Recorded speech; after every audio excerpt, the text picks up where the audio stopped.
Welcome back, everybody. If you guys have been hiding under a rock, we've already had an action-packed day for you guys. We got Noble versus Elevate. Noble taking that series. If you guys missed the nail-biter 27 straight rounds right before this one, Rebel versus Carnage. Carnage continues their hot streak, taking that series 2-1, which leads us here. Our third match of the day, and this one is not going to disappoint either. We got Fire and Ice versus UYU and Jordan.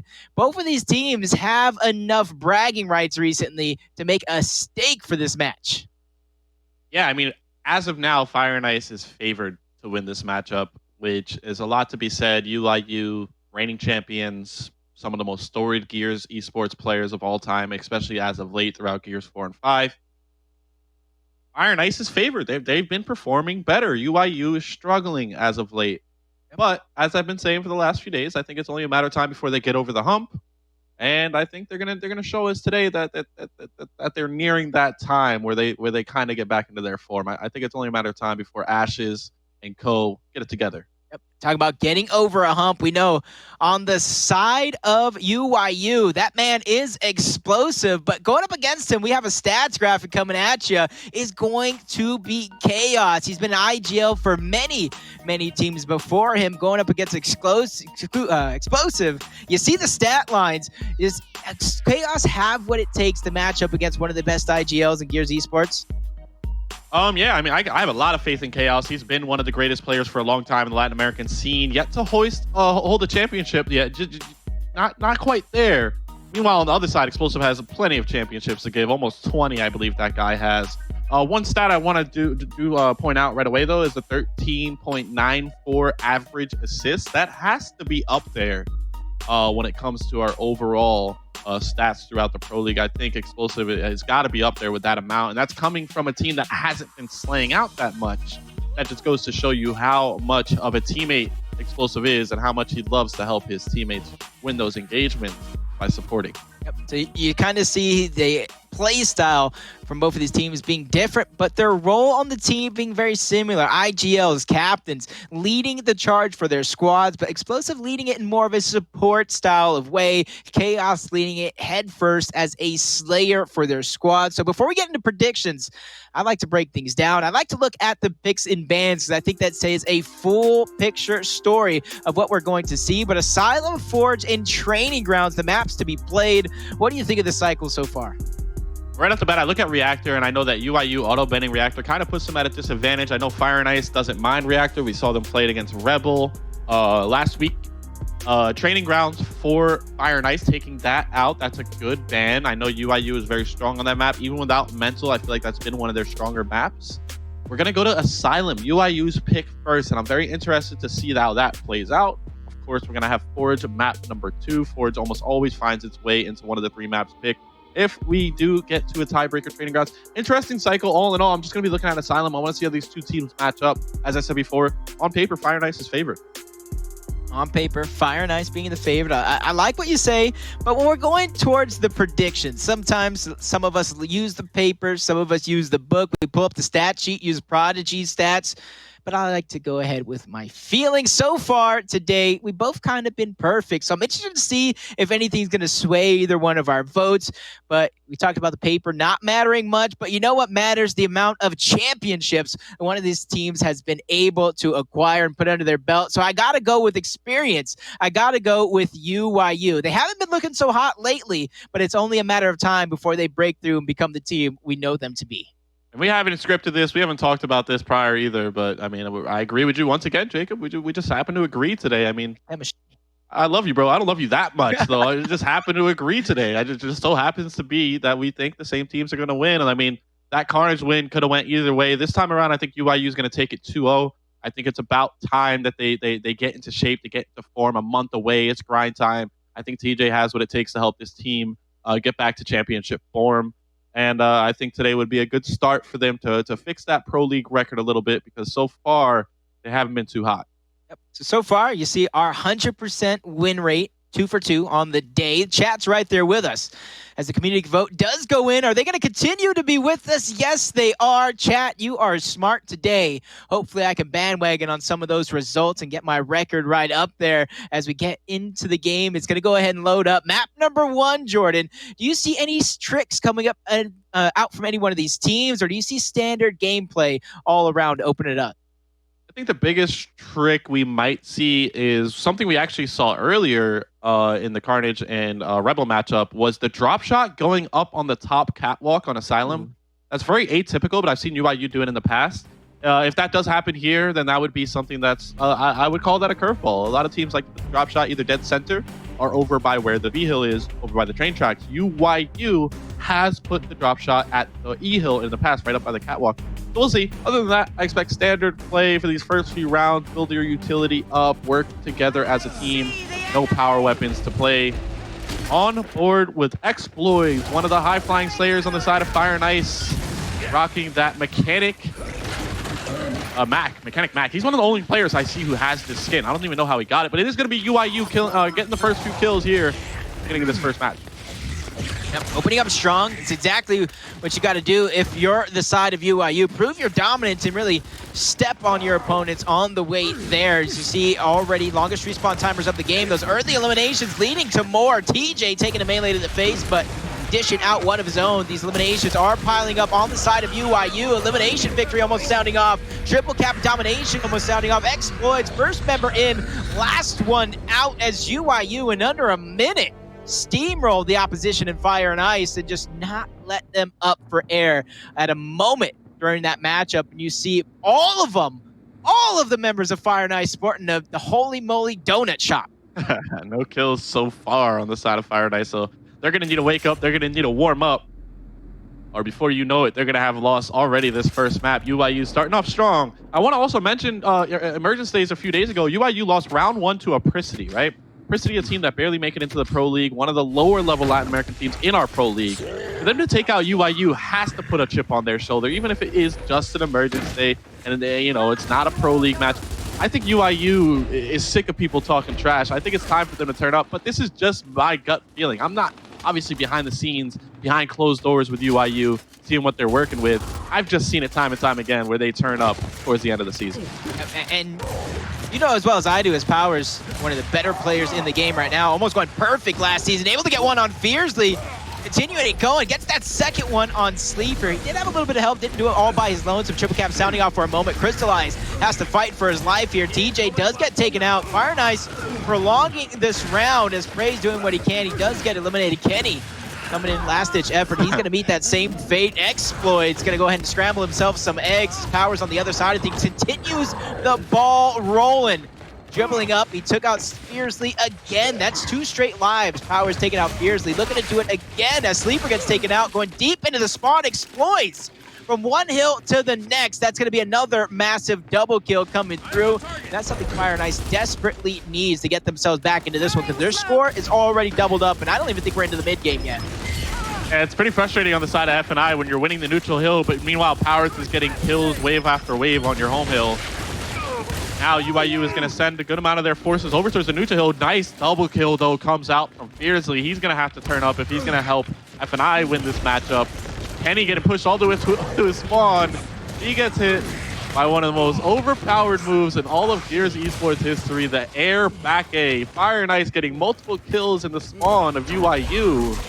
I think Fire N Ice is trying to answer back and win this round number 2.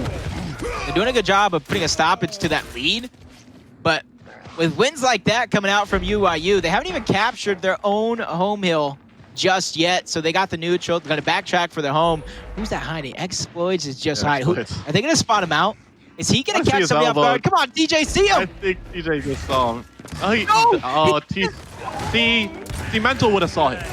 Oh, that's a statement. I can't take that one back. DJ does get taken out. Double trains coming through. That's going to separate it. That's going to allow to buy them time to get this decap, solidify the hill as well. Kenny gets taken out. Cristalize solidifying that elimination, forcing Xplosive back. It's him and Powerz being forced all the way back towards their home hill. You see already. It's actually Fire N Ice's home mill. They need to backtrack. Sleeafer actually does get taken out, going in 1 by 1. That is going to be the mistake if Fire N Ice continues to make this be their play, but Cristalize able to take out Xplosive, takes out Powerz with little help from Xploidz, looking to get a triple kill here, and that's exactly what Fire N Ice needs. But while all this is going down, Jordan, they're still losing the neutral hill. Yeah, I mean, at this point, UYU's doing a great job staying in the round, but they've lost so many team fights. If they continue to spawn in, I mean, also look at Fearzly and Sleeafer on their final respawn. This has just been a bloodbath. We're only 2 rounds in. Technically, this is still the 2nd round. UYU does win also with just 1 hill, so we're going to see UYU protect their home hill. They're going to turtle up, bunker up. Maybe we'll see one player of UYU try to break through the offense, break straight through and go for an overextension. We're on board with Kenny right now, and here comes the final push for Fire N Ice. They have just under 20 seconds to make it happen. Team Fire coming out from Powerz. Flash grenades come in. Both Xplosive and Powerz back up 1 level of cover. UYU looking pretty good right here. Fire N Ice doesn't even get to the hill until the very last second. UYU go up 2-0, and they deplete a good amount of the economy of F&I in the process. See, in that round as well, you talk about the economy being depleted. And I might be just grabbing at straws here. I might just be theory crafting, conspiracy theory. But do you think it's a possibility that UYU drags people in these long rounds, makes the economy go out the window to where even if both of these teams are very low on economy, they're putting all their eggs and confidence in the fact that they're minimize their mistakes later on as these have no lives left. So where a team like their team they're going up against right now, the chances of them making mistakes over UYU are much higher. So maybe UYU's baiting them into that, but that's just a theory. I could be 12 pages ahead of the next guy. Right. I mean, I wouldn't put it past the amazing or the great minds on UYU to be able to manipulate the economy of the other team, but a little bit far-fetched to think that's their game plan. Considering 3 of them are also on low respawns, it's a tough spot to put yourself in, but it does raise the stakes, and UYU does usually perform very high under pressure, or very well under pressure. So let's see what happens going forward. But being up 2-0 is definitely a place they want to be here on this first map. As all that was going down, you see TJ, Kenny, Praized, all with 1 extra respawn. On the other side of things, it's Sleeafer and Fearzly. Kenny going down early. He was one of those players that just said had not a lot of economy to spare. So as this one continues, he's going to have no extra respawns left. Luckily for him, he already is naturally a support-style player, so he doesn't have to think about being the tip of the spear. He doesn't have to think about being the first in the battle. So his playstyle won't change up too much, but players getting eliminated left and right. TJ's going to fall as well. Kenny actually conceding this one away. Yeah, UYU putting their eggs in the last round and a half. Yeah, and I actually don't mind that play. I mean, you're up 2-0. Concede this round and try to go into the half up 3-1. It is unfortunate, though, if on the side of UYU, like, you don't want to just lose the initial and just lose the round just because. But that's what happens. If one of your teammates doesn't have enough respawns, you have to concede the round. We've seen it time and time again. So big initial win there for Fire N Ice. Way to stop the bleeding and at least give themselves a chance here to tie it up going into the 2nd half. Currently, the weapon tree is identical for both teams. Incense over by the tracks. Utility grenades over by the home hills. Pretty standard. A bit more standard, yeah, than we've seen so far. I know the last round we had a difference in strategy. The same weapons are getting placed down. It's just the location has switched up just a little bit. This time, it won't be any different. Both of these teams kind of have their strategy down packed. They're waiting for that perfect moment to strike, waiting for that perfect moment to come at them. As you see Fire N Ice go ahead and taking position, ChaoZ, of this middle portion of the map. So that's where it's going to differentiate a little bit. You have to keep their eyes on Powerz. You see him sneaking around underneath, putting a ton of damage on Sleeafer, forcing him back, and that's where he gets this middle cover. He's able to put out this Lancer fire from across, but it doesn't seem to be working out for him so far. Cristalize get the first down, a second one as well, but double kills coming down for Powerz and Praized as TJ does get taken out. Praized is going to fall, however, so back and forth action to start this one off, and it continues as Kenny gets taken out. Xplosive keeps it going towards the other side. So we're going to have a trade in hills, but one of those hills is going to be Fire N Ice's home hill. That's going to be the advantage that UYU needs. Yeah, 1v1 situation here. Powerz versus Sleeafer. Powerz going to reset knowing he is on enemy lines. Reset back towards the catwalk. Meanwhile, UYU is going to be sending 3 members over towards the neutral hill. This is a man advantage for UYU, but it is Praized that gets taken out early before his teammates could get there to help. Good defense coming out from Fire N Ice. Surely they try to take that man advantage and run with it, but UYU holding strong despite losing Praized. UYU holding that center line of the map, not able to get the B cap yet, but now they're on the move, pushing forward. Kenny gets punished by Fearzly. Xplosive forced to reset to the center of the map, but he is full red. Him and TJ fighting together, but they're in a terrible position. They both get taken out. Fire N Ice looking very good here in the middle parts of this round number 4. Their economy looking good as well. Both Kenny and Praized are on last life alert. You can easily put your team at a permanent disadvantage if this one continues, and we're barely reaching the mid portions of the game. So both Kenny and Praized are gonna have to think about every single move carefully, realize who they're partnering with, who's making this push. As you see 2 members from UYU rotating down low, 2 members playing the middle on the side of UYU. A quick revive coming through. Powerz gets taken out. Praized falls as well. Adios, muchacho. You're now out of the game. Fire N Ice has an opportunity to tie it up. Yeah, great answer back from Fire N Ice. You know, right now they're up in points. They have 1 member out for good and Praized. Fire N Ice just needs to lock up, play smart, work together, and they can tie it up here 2-2. TJ taking a ton of damage from that instant. Forced back. UYU looking like they have 1 final attempt here in this round. If they don't make it, Fire N Ice will tie it up here at 2 rounds apiece. You said almost at this point, you got to think Fire N Ice has the best chances to take out UYU, considering their most recent performances. But TJ's going to go down. He's going to get taken out. Kenny on his last life. He's going to fall as well. That's a permanent 2v5 in the last portions of the game. Fire N Ice are looking like they're going to hold on, and they're going to tie it up here at the half. And to answer your question from a couple rounds ago, no, UYU is not. They were not happily giving away their respawns. I mean, they were up 2-0, but it's never a comfortable position to have 3 members of your team have 1 respawn going into that 3rd round. So that came back to bite them for sure. 2-2 going into the 2nd half. We're going to switch the hills. The respawns are going to get reset. Now going back to the longer respawn timer as well. So these initials are going to matter that much more. And yet to put a drop shot or any power weapon for that matter, either one of these teams, let's see if UYU decides to, and they do not. So both teams running the shot grenade and the instant grenade respectively. Pretty common stuff here. I think the next couple of rounds is when we're going to see the potential for that drop shot to go through the roof. And typically you'll see some sort of a shot grenade have, the instant grenade have. If that drop shot does get placed, that weapon placement is not going to affect the initial. It is going to affect every minute after the initial, but you have as good of a chance as ever if you do decide to put that drop shot down. But on this initial, TJ gets that down on Xploidz, but ChaoZ there quickly to follow it up. They get that double kill on Praized, but Xplosive finally able to make something happen for UYU. Xploidz accidentally dropping over the cover. That's going to give Xplosive a double kill here. It's looking good for UYU. No capture on the neutral just yet, so Fire N Ice have a fraction of a second lead here. So it's going to be up to UYU to try and make some sort of a play on this neutral hill. Yeah, I mean, those kills getting traded out there really doesn't have too big of an effect. This is the most important fight so far of the round, this fight for the neutral hill. It's going to be UYU with the position of trying to force the cap. It's Powerz, but he's going to have to defend himself and worry about the cap later. Gets it down, but he is going to get punished for pulling out his Lancer. Sleeafer picks up 2 kills. Beautiful plays from him.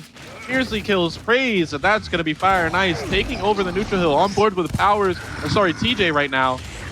Trying to force an overextension alongside his teammate Xplosive, but I think Fire N Ice is doing a great job funneling them in to a fight that isn't preferable. Great trade comes out from Xploidz. Fire N Ice get the 3 cap in the face of UYU, going up 3-2.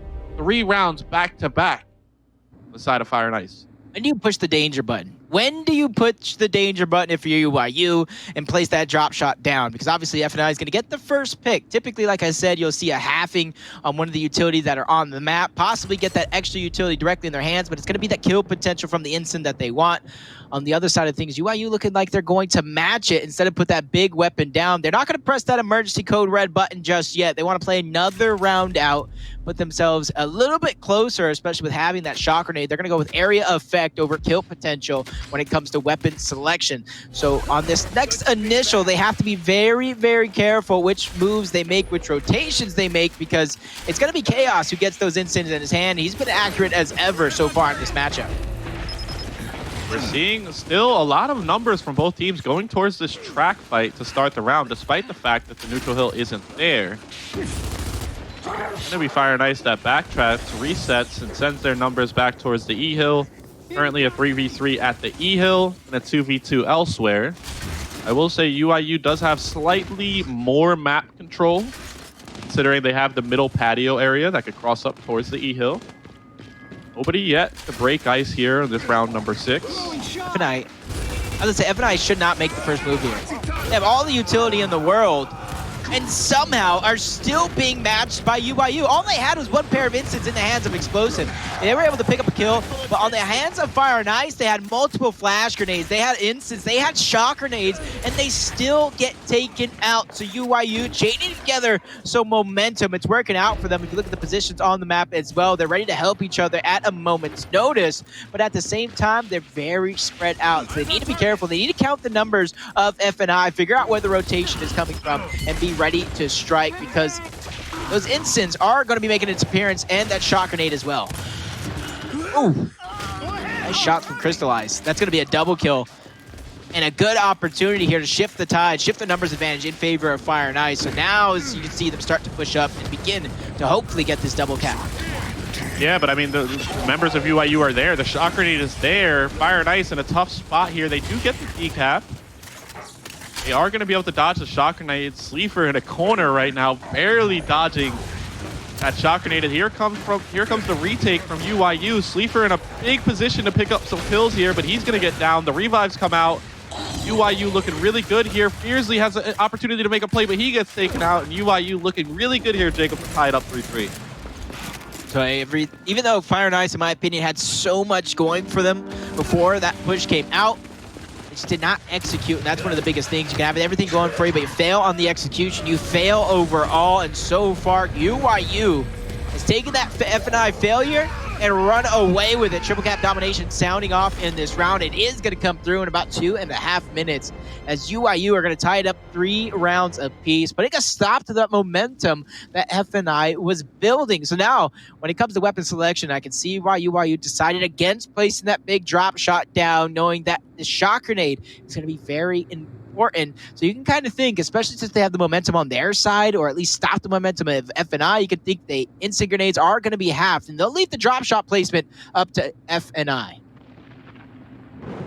If they decide to do it, but so far, neither one of these teams pulling the trigger and putting down that weapon center line. Instead, wait, Cristalize, potentially, thinking about it. In the dead center comes the drop shot. Okay. It is going to be FNI pulling the trigger, putting down that drop shot on the side of UYU. They're going to have new utility weapons every 60 seconds on the side of the incense and the shock grenade. Let's see what happens with this initial drop shot in the center of the map. Usually causes a pretty crazy battle. Got players trying to hop over covers, up A around tombstones. And there it goes. TJ's going to get the first down. Sleeafer's going to be the only one cleaned up just yet. Multiple downs. Double kills even coming through for Praized. 4 members dead on the side of FNI. Semi-long respawn timers. They could easily catch Fearzly here out of position. They need to continue to stagger the deaths of FNI. They're not necessarily going to push forward for a triple cap just yet, but they're going to continue to put that pressure. But the members of FNI are spawning up before the members of UYU could really get that pressure set up. They're going to settle for at least the 60% line, the 75% line, and try to make them fight for every inch. Even use the little bit of utility that they have just for their side of the map. It's going to be really tough for Fire N Ice here. I mean, drop shot in the hands of one of the best drop shot players in the league, and Kenny. UYU getting new, incense and shock grenades soon. They have a full setup. They even have a nice spread out with Praized and TJ. Rightfully so, trying to retreat here. And good job on Fire N Ice picking up this kill on TJ. That's going to give them some type of numbers, but look at Kenny rotating back just in case he needs to use a drop shot here, and it looks like he might have to. 3 members of FNI pushing up to the tracks. Gets a kill onto Sleeafer. Praized wastes his incense. FNI still not able to decap any of the hills after getting that kill on TJ. Now the numbers for both teams are going to go over towards this E-Hill. Kenny still does have a drop shot if he decides to use it here. There's a lot of members of Fire N Ice grouped up. I'll be trying to get the spot right now. I would say he saves it, right? I mean, until it's time. I agree. I'm very, very critical on these big power weapons, the boom shot, obviously the drop shot. You save it to put a stop to a play in progress, or when you absolutely need to on defense. Kenny's waiting for that perfect moment to where he absolutely needs to use that drop shot, but he actually goes down towards the outside. Anybody able to clean it up, he is going to get revived. That's going to be a massive revive for UYU because that drop shot could be the final nail in the coffin. Fearzly winning the exchange, actually gets the double down out here. Train cut Kenny off there. But it looked like UYU is going to pick up some important kills to close out this round. Kenny finally uses that final drop shot, picks up his teammate and Praized. UYU on map point on this first map of the series. F&I put that drop shot down, but they got slayed out on that initial double incend kill comes out from Praized. Huge kill from TJ comes out on the drop shot while he was full red. Everything falls into place afterwards. Fire N Ice need to answer back here if they want to force a round number 9. Comes the lock. Has to be the lock for UYU. Kill potential out of the window. And if you're F&I, you almost have no choice but to answer back. You're down a round. You lost that one. Didn't even get the drop shot in which you placed down. So you kind of got to match the no kill potential coming out. So it only comes down to the shot grenades towards top side. And even though one is every 60 seconds on the side of UYU, like I mentioned, that does not play a role on this initial. So if you're F&I, you can find yourself pairing together a couple of eliminations, find yourself with a drop shot, and you hold on for it long enough for that second shot grenade on the side of UYU to go ahead and spawn up, you have a drop shot to defend it. That's not an advantage anymore, but it comes down to this initial. It's just so important for F&I. And Praized and TJ going to get taken out, as well as Xplosive. Kenny gets taken out. Wait, there's only one member alive right now. Wait, no, Xplosive got revived. So all Fire N Ice currently. Powerz and Xplosive last 2 alive for UYU. Fire N Ice starting off really strong in this round number 8. They're not out of this map just yet, Jacob. Definitely not. Drop shots going through. Sleeafer connecting with a shotgun kill. Damage from Xploidz as they go for a triple cap domination here in the very beginning portions of this game. Less than 30 seconds for each one of these teams. 2 hills in favor of Fire N Ice. Triple cap domination sounding off. Xplosive gets taken out. TJ unable to touch the hill. Powerz being backed up, and we got our first round number 9 of this series. UYU versus F&I, and honestly, I would have never guessed it to be here. I thought UYU, with recent weeks, realized their backs are up against the wall. We're already in the second half of the Pro League. It's now or never, and so far, they didn't get the memo.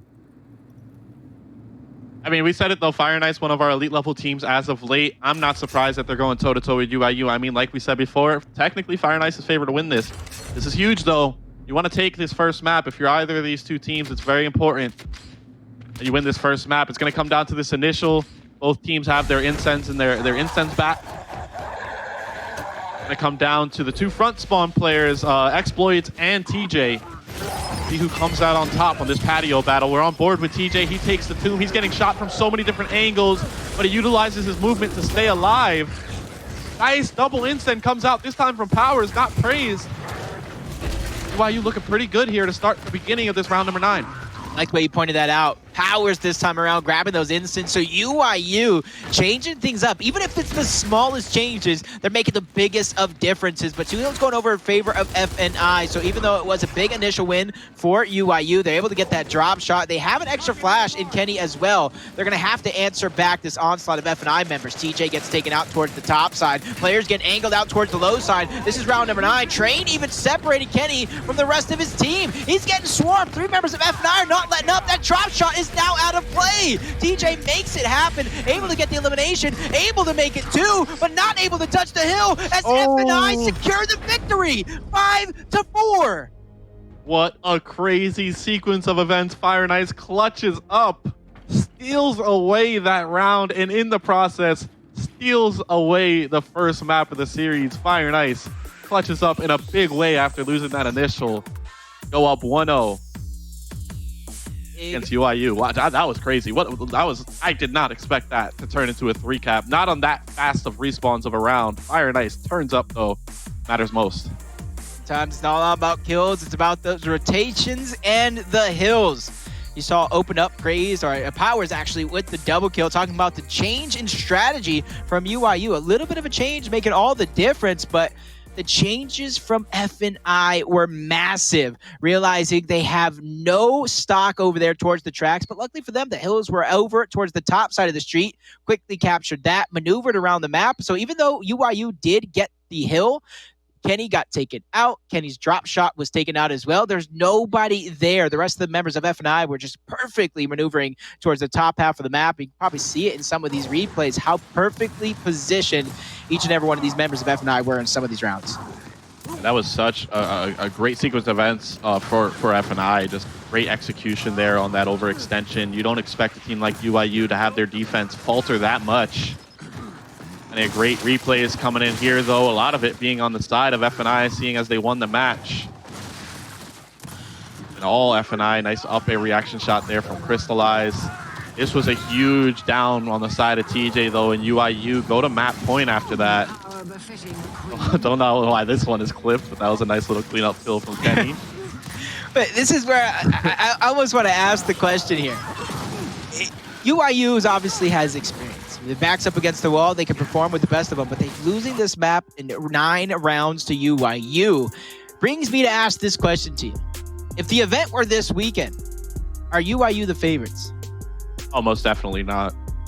Most definitely not. I mean, not one bit. Luckily for them, they do still have a lot of time, and this match itself isn't even over yet. But if the event was this weekend, we're definitely favoring Pittsburgh Knights and Vanquish, the 2 top teams in the Pro League currently. And that's all there really is to say on that subject. Teams like Rise, teams like UYU, teams like Hive that haven't been performing, they would be in a lot of trouble if the event was tomorrow. But that's a hypothetical question, and that's not the case. It's definitely well put. But if you look at the map score, 5-4, like we just saw, Fire and Ice. I almost want to call it an upset, but the way UYU has been performing, the way Fire and Ice has been performing, I think this is kind of the story writing itself. There's no upsets. There's no dramatic endings except for maybe round number 9s like we just saw. But map number 2 on Forge. It is going to be a Fire and Ice pick, almost a must-win for the side of UYU. Multiple reasons. Most importantly, how they've been performing lately. They need to win this one to chain together something, not only for this week, this is the 8th day of the Pro League, but for the future as well, because that major is right around the corner. And before you know it, you could be slipping up in those big tournament-style matches. Yeah, I mean, at this point, if UYU continues to lose these Pro League matches, they're going to go into the major with a lower seed. They're going to be matching up early on against one of the better teams in the league, which, if I'm UYU, that doesn't scare me too much, but they need to turn up. And I mean, Forge isn't one of their strongest maps, in my opinion. This is going to be the pick of Fire and Ice. Fire and Ice is sitting pretty. That was a huge clutch up at the end of that Asylum, putting themselves now in a position to maybe win their map pick and take a 2-0 over UYU. This is definitely going to be a big win on the side of F&I, but to me, that's the story of Latin America. Both PK got that win early on UYU, Carnage got that win on UYU, and now it's up to these guys here right before our very eyes to get this big win on UYU. Fire and Ice have done it again, or have done it before, I should say. They've done it on LAN, forcing out UYU below, I do believe, a top 8 finish early on in this season. So they're looking to go ahead and top them over in the Pro League as well, beginning to recreate the same history they've been able to do once as a full roster before. So now when we go into the second map, Forge, we know how it typically plays with 2 up top, 2 towards the middle, 1 down low. Are you expecting anything different than the standard gameplay, or do you expect some tricks up anybody's sleeves here up in this match? Not really, no. I mean, I think Forge is one of those maps that the teams are pretty happy to get their 2v2 fights. In a game like Gears, a very personal fight sometimes, it's nice to get those isolated 2v2s spread out the map, and I think both of those teams are excited to do that. It's what makes Forge so good is the way it segregates the 2 main fights. When it comes to the weapon trees later on in the map, I'm curious to see what these 2 teams do. I wouldn't be surprised if we see the double marks it into the double torque bow again. But hey, I mean, UYU, they have trick strats. Fire and Ice, they love Forge for a reason. So I think Fire and Ice is just going to stick to the standard gameplay that's been working for them as of late. And I almost even see the possibility of this matchup where you said, where'd you get way of that torque bow strategy? Once you're on that mark, says if UYU wins a map and they're not necessarily confident in that torque bow play, I know Xplosive loves to use that mark as well. He's a big support slayer that you saw in the stats before the match. I could see them even putting that torque bow elsewhere, forcing a fight elsewhere, whether if it's in the middle, whether if it's up top, to keep the torque bow out of the hands of F&I, because we got some real torque bow players in the whole Latin American region, the Torque Bow, the Marxa, and that Incendiary Grenade, kind of the specialty of that region. But luckily for UYU, they have a special Marxa player in Xplosive, a ton of experience with that weapon supporting his teammates. So the strategy could go down and play a huge role. But if this is mirrored, I sort of see that up top fight coming down to a possible 2v2, even a 3v3 coming down to some fake rotations, some trick strats, things like that. But once we get towards the second half, that's when we see a lot more play down towards E, where we see that button begin to make a little bit of an impact. Teams kind of fighting for not necessarily the position up top, but for the usage of that button. And for any of you guys don't know, it's about 50 seconds between button presses. And there's a little monitor towards the top side, so you can stare at that monitor, figure out when the next button press is going to be up. You guys have some coaches, you guys have that information, so make sure you guys utilize that correctly. But before we get into this final map, 1-0 F&I versus UYU, I gotta ask you, what does UYU have to do to get back into this one? I mean, for one, they can't allow themselves to get trip capped like that in a round number 9. But I would say so far, UYU does look to be playing at a pretty high level. That was their map to win. They won the majority of the initials. It seemed like the weapons were, pretty comfortable for them. They didn't see anything that was throwing them off balance. So I would just say, just stay composed, which is something that goes hand in hand with a team like UYU. Just continue to work together. Just stay calm. You just saw Carnage clutch up in a big way after losing the first map round number 9. So this series is still, plenty of gameplay left. And Fire N Ice definitely in a good position here going into Forge. But they still have a very tough UYU to go through. And I'm curious to see how it plays out. So even though we're talking about that, if some reason UYU loses this match, obviously we're going to have the pleasure of being able to cast it, watch it right before our very eyes. Are you on a warning alert for this squad? Defending champions, they lose their MVP style player, bringing in TJ. If you lose to another team that you are favored to win, is that when you begin to throw up the red flags? Oh, no, they're fine. It's not until they lose in the major that I'm worried. Not one bit. I mean, this team thrives under pressure. And right now, to be honest, to be quite frank, these Pro League matches don't have as much pressure as they've had in the past. It really just comes down to the major. I mean, this is important for a lot of these teams that are trying to get better and get their first championship. But on a team like UYU, which has like tens and dozens of championships under their belt, I think it's okay to lose a few Pro League matches. It really does not matter that much to them. But hey, it's not nice. On the side of UYU as an org, I don't want to see my team losing this many Pro League matches when they're supposed to be one of the most dominant teams of all time. So, I mean, there's two sides to the coin. But no, I'm not worried. I'm not worried. If I'm UYU, I'm not worried at all. I like how calm you are explaining all that, how collected you are from one champion in Ribs to a championship team in UYU, knowing what it takes, and that's exactly it. You can't falter. You can be down 4-0, but you got to have the mindset that you can come back and win at a moment's notice, and that's what UYU has under their belt. We call it the optic effect. We call it the UYU effect. Doesn't matter what it's called. It's built off composure. And that's exactly what we're looking to see here. But 1-0 already in map number 2 for Fire N Ice. Looking to take this one. Looking to close out the series 2-0. And it starts with this up top fight. It was dominated early by Fire N Ice. Looking for things to change here. But already Praized is forced to win that down low fight along with TJForce towards the top side. But no, he doesn't get that elimination. It's up to Kenny towards the top side. And they lose it yet again. 3 players off that initial for UYU are taken out. Fire N Ice seems to be so confident after clutching up that Asylum, and they've been winning every single engagement to start this Forge now. They haven't capped the B hill for some reason, but there's 4 members of Fire N Ice pushing the home hill of UYU. They're actually just disrespecting UYU right now with this push. I kind of understand it. I kind of get it. Second longest respawn timers of the game. You want to get those eliminations. You want to continue to stagger the deaths. Unfortunately, TJ is going off along with his new leader and Xplosive. That's quick double kills for each of them to get them back into this game. I do believe that's 4 members total in that exchange for F&I that were wiped off the map. Cristalize still fighting into the spawn, gets baited out, turns and burned by Powerz as he takes him out. So 2 hills still in favor of UYU. So all that pressure being put on by F&I was almost for nothing, as UYU is just a few seconds away from reclaiming that lead.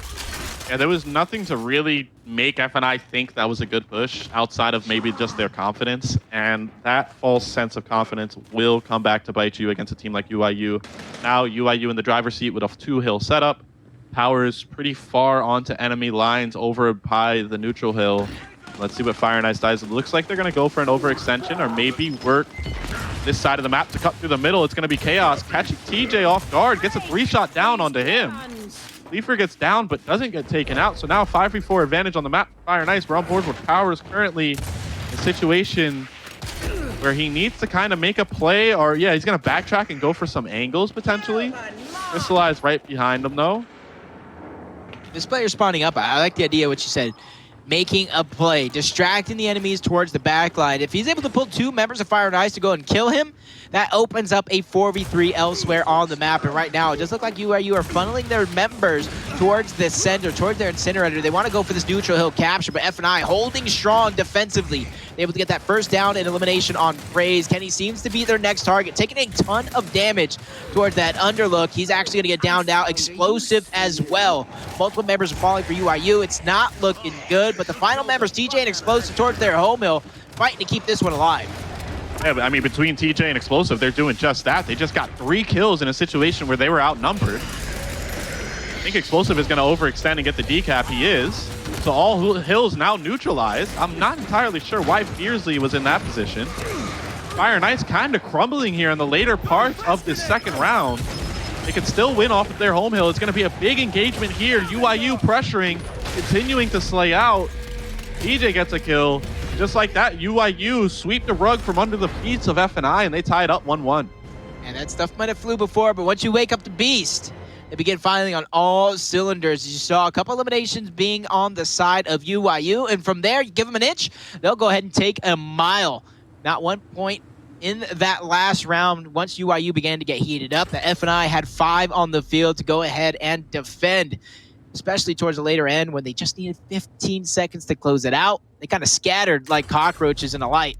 So now coming into this one, you see the utility getting directly into the hands of UYU. On the other side of things, you got utility directly into one player's hands with those smokes making its appearance in towards that generator room. And that's where you typically see the marks into the torque bow or ensign. So already Fire N Ice 1 step ahead. Back to the up top initial, and it looks like Fire N Ice is going to retreat. That almost seemed premeditated. They left so quick before there was any reason to. Now they're going to cut back. I believe they're going to be getting angled from the other side of the map right now. So Fire N Ice giving up a lot of their positioning, but hey, they get the first kill of the round onto Praized. They get the hill cap, and it looks like a little bit of a trick strat works out for Fire N Ice. They have the advantage right now going into the middle parts of this round.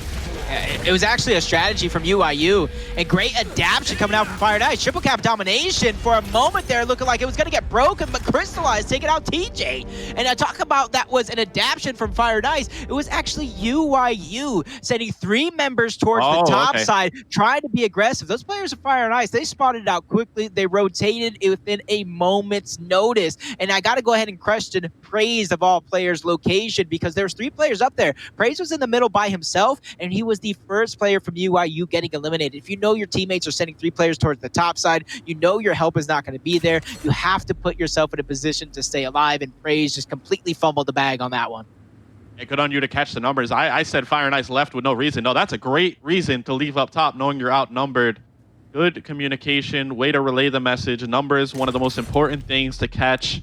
Not off the initial only, but just in general when it comes to these engagements. Know your numbers, know if you're at a disadvantage. Fire N Ice doing a beautiful job there to take round number 3. See, I already talked about that torque bow being denied. Fire N Ice building it up towards the marks.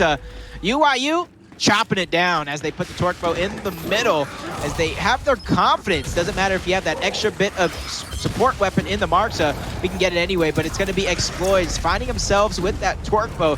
He only has 2 left. He needs to stay alive. He needs to be able to put it to use. This is where you kind of concede. Let your teammates die and make sure you shoot quality torque bows, but a blind fire coming through, able to connect on Xplosive.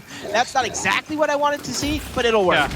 Yeah, I mean, it got the job done. That was a risky play, kind of a Hail Mary play, but he gets the blind fire torque. And sometimes in ChaoZ Esports, the skill of these players bailed them out, but that's a big kill for Praized to get rid of the torque bow player. Torque bow no longer in play, but it's going to be Fire N Ice pressuring a 3 cap. UYU does regain their home hill, but Fire N Ice comes away with a 2 hill cap, up 20 points.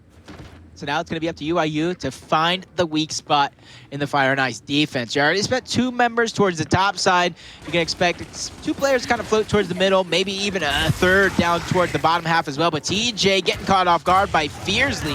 UYU is going to have to rethink this push. Kenny trying to reposition himself, gets taken out by ChaoZ. You got to think Praized is going to meet the same fate, but he's bouncing around, trying to make something out of nothing.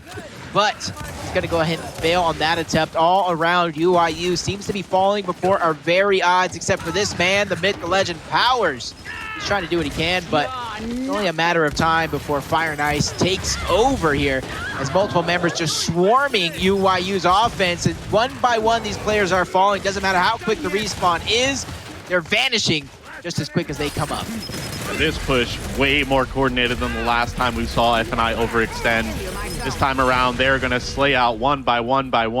Fire N Ice going up 3-1 here on the second map. Already up a map is Fire N Ice, 2 rounds away from taking out UYU 2-0. And when I said this was going to be a short day, I didn't expect 27 rounds followed by a complete and utter meltdown of UYU, but that's maybe because maybe I'm giving too much credit over to UYU. I talked about one of the players on F&I, probably the most improved shotgun player coming from Gears of War 4 to Gears of War 5. That is Sleeafer. Maybe he just didn't have the chance to shine in Gears of War 4 because he dominated with the Marksa, but ever since E-League, that man has been putting in work. His individual skill has been through the roof, and it's completely shining right now going up against the reigning champions in UYU. I've always been a huge fan of a lot of these Fire N Ice players, but Sleeafer and ChaoZ especially, I love that duo. I love that they found themselves on each other's team again after them being on different teams last season. On to the first initial of the second half. Drop shot actually being placed up top, so we have a little bit of a fiesta going on, Jacob. Drop up top, torque down low. Powerz gets the first kill of the round. Praized gets the second. Fire N Ice with a very smart decision here to retreat. Don't give UYU any more kills. UYU is going to get away with all the power weapons. Xploidz tries to make a play. He gets punished for it. ChaoZ does get a headshot onto Powerz, but it is going to be UYU walking away with a drop shot and the torque bow. Honestly, I felt like I heard him scream right there. He probably thinking he should have deserved that kill, but opportunity right here. I was going to say, ChaoZ, even if he trades that away with Xplosive, being able to take out that drop shot is going to be huge, especially since they trail roughly 35 points, but that drop shot is going to make him pay. You should have took that opportunity while you had the chance. ChaoZ gets taken down. UYU slowly but surely pushing up for more. They already almost doubled the point lead, taking out Cristalize as well. And this is where they're going to try and backtrack. Xplosive right here is just trying to be a distraction so the rest of his team can go ahead and solidify this neutral. But distraction into Playmaker. That's going to be a double kill for Xplosive. A third coming through for Powerz. 2 members left from F&I. I said 2, but that was actually 1. Almost win by elimination if Cristalize didn't spawn up here. And this is where the stranglehold from UYU is going to be intact. Cristalize gets taken out. Nobody spawned up for F&I as UYU wins their second round of the game. First round of the half. They still trail 3-2. Yep, breath of life there for UYU. We can't count out the defending champ just yet. It was looking bad there, but for them to win that round is important, very important. Huge plays by Xplosive, 2 drop shot kills, getting that double kill on the flank. Surprised the Fire N Ice members didn't see him coming, but he does stuff like that. He'll push right through the middle of the map, knowing nobody's looking. Now it's going to be up to Fire N Ice to answer back. Like we said, only 2 rounds they need to win this match, but if UYU is playing properly, those 2 rounds are very hard to get. So let me ask you here. With the torque bow middle, drop shot high side, do you go over and grab those instants? Because that almost leaves number 2 Itch's Powerz to kind of flank through the middle right away, but it's a null point as both players are going to grab that extra bit of utility, as this is a 1v1 spot towards the low side, but that typically could change the fight towards the top side. And I think it's going to be TJ. Yeah, TJ's going to... Wait! Praized saves him. Little bit of a greedy play from Xploidz. He could have at least got the kill. Fire N Ice is going to lose that up top fight handily. ChaoZ trying to steal away with the torque bow. He is able to pick it up, so at the very least he could put it away, make sure that UYU doesn't have that. But UYU doesn't care. They're just going for this recap, and I think they might have enough time to get it. No. Fire N Ice gets a touch. ChaoZ gets taken out. And Fire N Ice does actually get 3 capped. UYU stringing together 2 rounds quickly, tying it up 3-3. It's going to be big here. You don't want to get these champions rolling. You don't want to give them any bit of momentum. because that is their secret to victory. Half of these times is they begin to chain things together. They begin to start having fun. They begin to topple over a lot of their opposition. You already see the difference in strategy. One team favoring those instants while the other team favoring that shot grenade, that area effect, especially to these closed hallways, whether if it's in top towards the control tower, in towards the electric room down low, or even in the incinerator blocking off the whole hill. That shot grenade can really change the tide of battles, but I don't see it really changing it too much unless Powerz can toss it over the top side and really catch somebody off guard in that middle fight. Both teams sending 3 members up top, 1 person towards the neutral hill, 1 person capping the home hill. Big battle going out up top, and it's going to be Xploidz pushing across, distracting everybody. Actually picks up a kill. Fire N Ice looking good so far. 2 kills on their favor. It's going to be Xplosive picking up 1, but that's going to be 4 dead. Last player remaining currently is Powerz. UYU is going to spawn up. Good initial for Fire N Ice.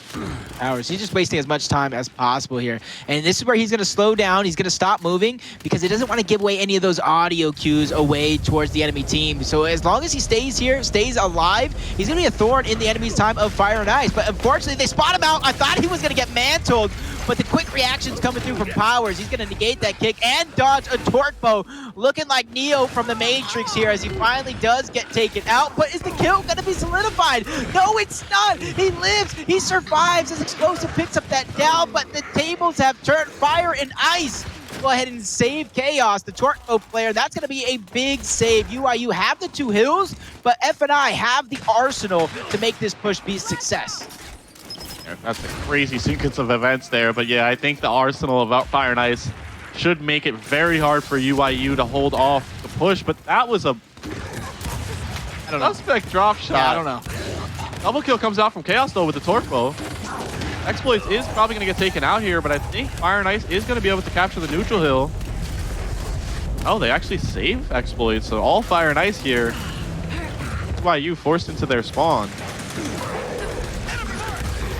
No, this hill as well as I do. Fire N Ice wants it. This hill could be a bloodbath. It's all about getting touches if you're UYU. Fire N Ice, you got to solidify these eliminations. Good hard-fought battles. Another down coming through. Another elimination. 2 more downs coming through. UYU is just getting stepped on right now by Fire N Ice, and they are now on series point. And if you guys just joined us, you guys heard that correctly. 4-3, 1-0 maps on series point. 1 step away from putting UYU away. I mean, I said it multiple times that Fire N Ice is favored to win this matchup. You and I both said UYU might be able to take it, but Fire N Ice, they have the record they have for a reason. They've been playing superb gears as of late. Beautiful play there, by the way, by Cristalize, getting a 3 kills in a row and the meat shield to make sure he has enough time for his teammates to get there. Series point for Fire N Ice. Fire N Ice is going to disable the drop shot. UYU is going to start putting some type of utility inside of their power room. Why does that torque bow get blocked off? Turn it into a standard fight. They're not going to do that, so what that means is we're going to have more of the numbers from both teams going back to the torque bow, maybe back to a 1v1 up top for some type of positioning. Fire N Ice just a couple engagements away, a couple of team fights, 1 away from winning this match. Fire N Ice want to call it an upset, but we can both agree the way both of these teams have been performing as of late, I don't think that would be the case, but Xploidz just flirting with the idea of grabbing that torque bow, taking all the damage, allowing ChaoZ actually to get away with it. Flashbang being placed, Xplosive trying to fight for positioning. Where was he going? He actually gets caught out, tries to change his mind. It's like one of those memes of the little baby just running out of the hallway. He's like throws a stun and just runs out there. Like, where are you going, Gilbert? He gets punished for that. Fire N Ice gets 2 hills. ChaoZ has 4 torque bow shots in the chamber. See what UYU does, but they need to be perfect here, Jacob. They need to retake this neutral hill despite ChaoZ having this power weapon. Keep in mind, he got a huge double kill towards the end of that last round, so ChaoZ definitely comfortable with this weapon in his hand. Kenny trying to be a little sneaky here. Gets taken out by Xploidz. This is where teams, they use that numbers advantage to get more. Praized gets taken out next, quickly cleaned up by Cristalize. We talk about this being series point. F&I wants to close it out. Already 2 hills and under their control. Triple cap domination. Xplosive gets taken out by ChaoZ. 2v1 on the home hill. Bergbo being revved up. That's the only player alive right now that can get a touch is Powerz. He's not going to get it. And the upset happens. Fire N Ice 5-3 over UYU. Is it an upset though? I want to call it an upset, just because I picked UYU to win. It's an upset to my predictions. All right, that's fair. That makes more. I mean, you and I were batting 100 today, but yeah, we got proved wrong quickly. And I want to go back to that round number 9 of Asylum, where UYU wins the initial and then just loses off of a 3 cap out of nowhere. If you asked earlier about, was Carnage deflated after losing a round 9, and I said no, but losing that round 9 by Asylum, I think that did hurt UYU a bit. Great performance for Fire N Ice, taking the series over the defensive champs, continuing on their onslaught in Pro League, and UYU still in the rut. Back to the drawing board they go after losing to Fire N Ice. Yep, and at this point, if you're on the side of UYU, and I kind of said it a few times, when do you begin to really mix things up on your side, whether if it's strategy, whether if it's spawn location, things like that? Because right now, it doesn't matter how much you're scrimming, how much you're practicing. When it comes down to emergence days and Pro League, you're not at the top of your game. You're not as dangerous as you once were, and you can go ahead and say it's on the side of mental, on the side of TJ. Blame it on whatever you want. The show must go on if you're UYU, and you need to figure it out. Time is running out, and you don't want to wait to the major for that to happen. Yeah, I mean, part of being a professional is being under the microscope, being under the limelight.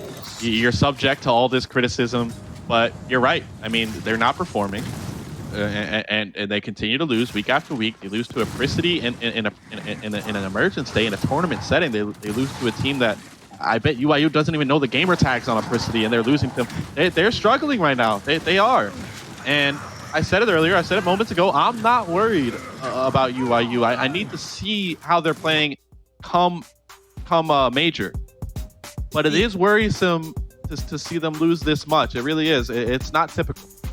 The only thing that kind of worries me is the last couple of majors that UYU was in. Not the online major, they completely dominated the opposition there, but the major right before that, they were a couple of rounds away from being defeated early on. Another top 8 placing, another top 4 placing. They squeaked by, but they had a full 5-man roster they've practiced years with. Now, that's not the case. They don't have mental, they have TJ, they haven't found their stride just yet. And with that major just about a month away, they're really going to have to find themselves. And this is where you said you're not worried just yet. I'm beginning myself to just be a little bit worried about the squad, because if this event was tomorrow, we both said that UYU's chances are not as they used to be. So coming into this one, you only have a few weeks left of Pro League, only a few more emergence days left, only a few more big chances at that tournament-style practice before it's all or nothing in that major. And so far, I just haven't seen anything happening from this squad convincing, both on an individual aspect and a team aspect, to think they are going to win the event next month. Yeah, I mean, it's up to them. I mean, it's really not our place to worry. I mean, we need to see what happens come a month from now. But yeah, all in all, congratulations to Fire N Ice. It's a big victory, 2-0 win. They continue to play at a high level. UYU needs to learn from it if they choose to. Match number 3 under wraps, and on to the match of the night, I guess. Yep, that match of the night, just like you said, you saw the upset. Some might call it that, some might not. F&I taking down UYU. But next up, match of the night, Rise versus Pittsburgh Knights. Don't go anywhere, because that one's coming up next.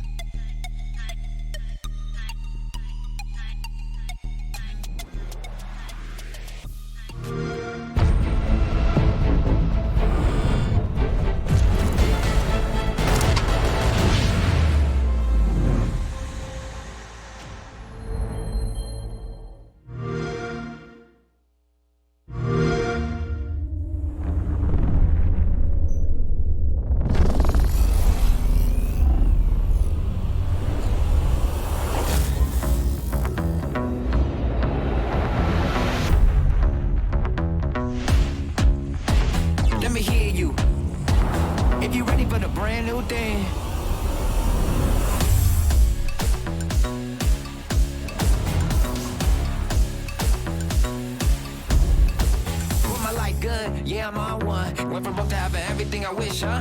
We ain't slowing up, this a light speed. A lot of y'all ran out of gas trying to catch me. Dang, it's a new thing, man, it's a new dream. Can't nobody stop me, fate kinda obscene. Man, I'm trying to plant a money tree in the concrete. Yeah, this a do it till I die kind of vibe. I don't see myself, I just do it for the tribe. I can see me ever giving up, it's alive. Make the whole world come alive, yeah, yeah. Get ready for the new thing, let me hear you. Let me hear you. Get ready for the new thing, let me hear you.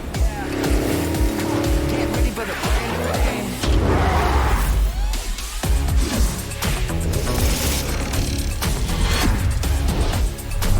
Let me hear you. Let me hear you.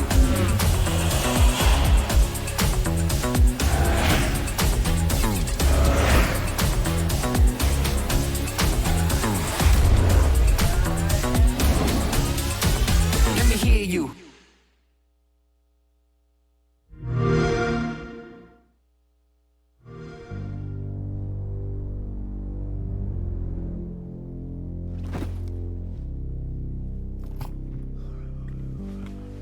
What's good? Hey, hey. I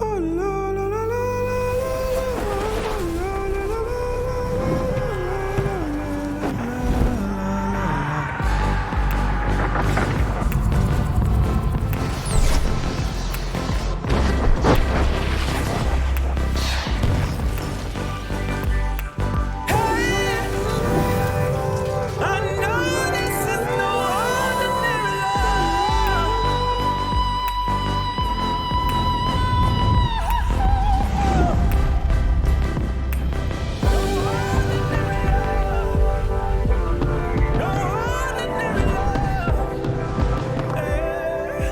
Wherever shall we begin?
man, it feels good to be back. I needed that break because of a huge, and I say huge just because they're defending champions, but I don't think either one of us call it an upset. But Fire N Ice taking out UYU 2-0, almost making it look easy. So kind of what we've been hitting the nail on today is these teams surprising a lot of us. My name is Jacob MVPR. Join with me is the champion of champions. I've been saying it all night long, Jordan J. Ribs Ribeiro. How are you doing after those 3 matches so far?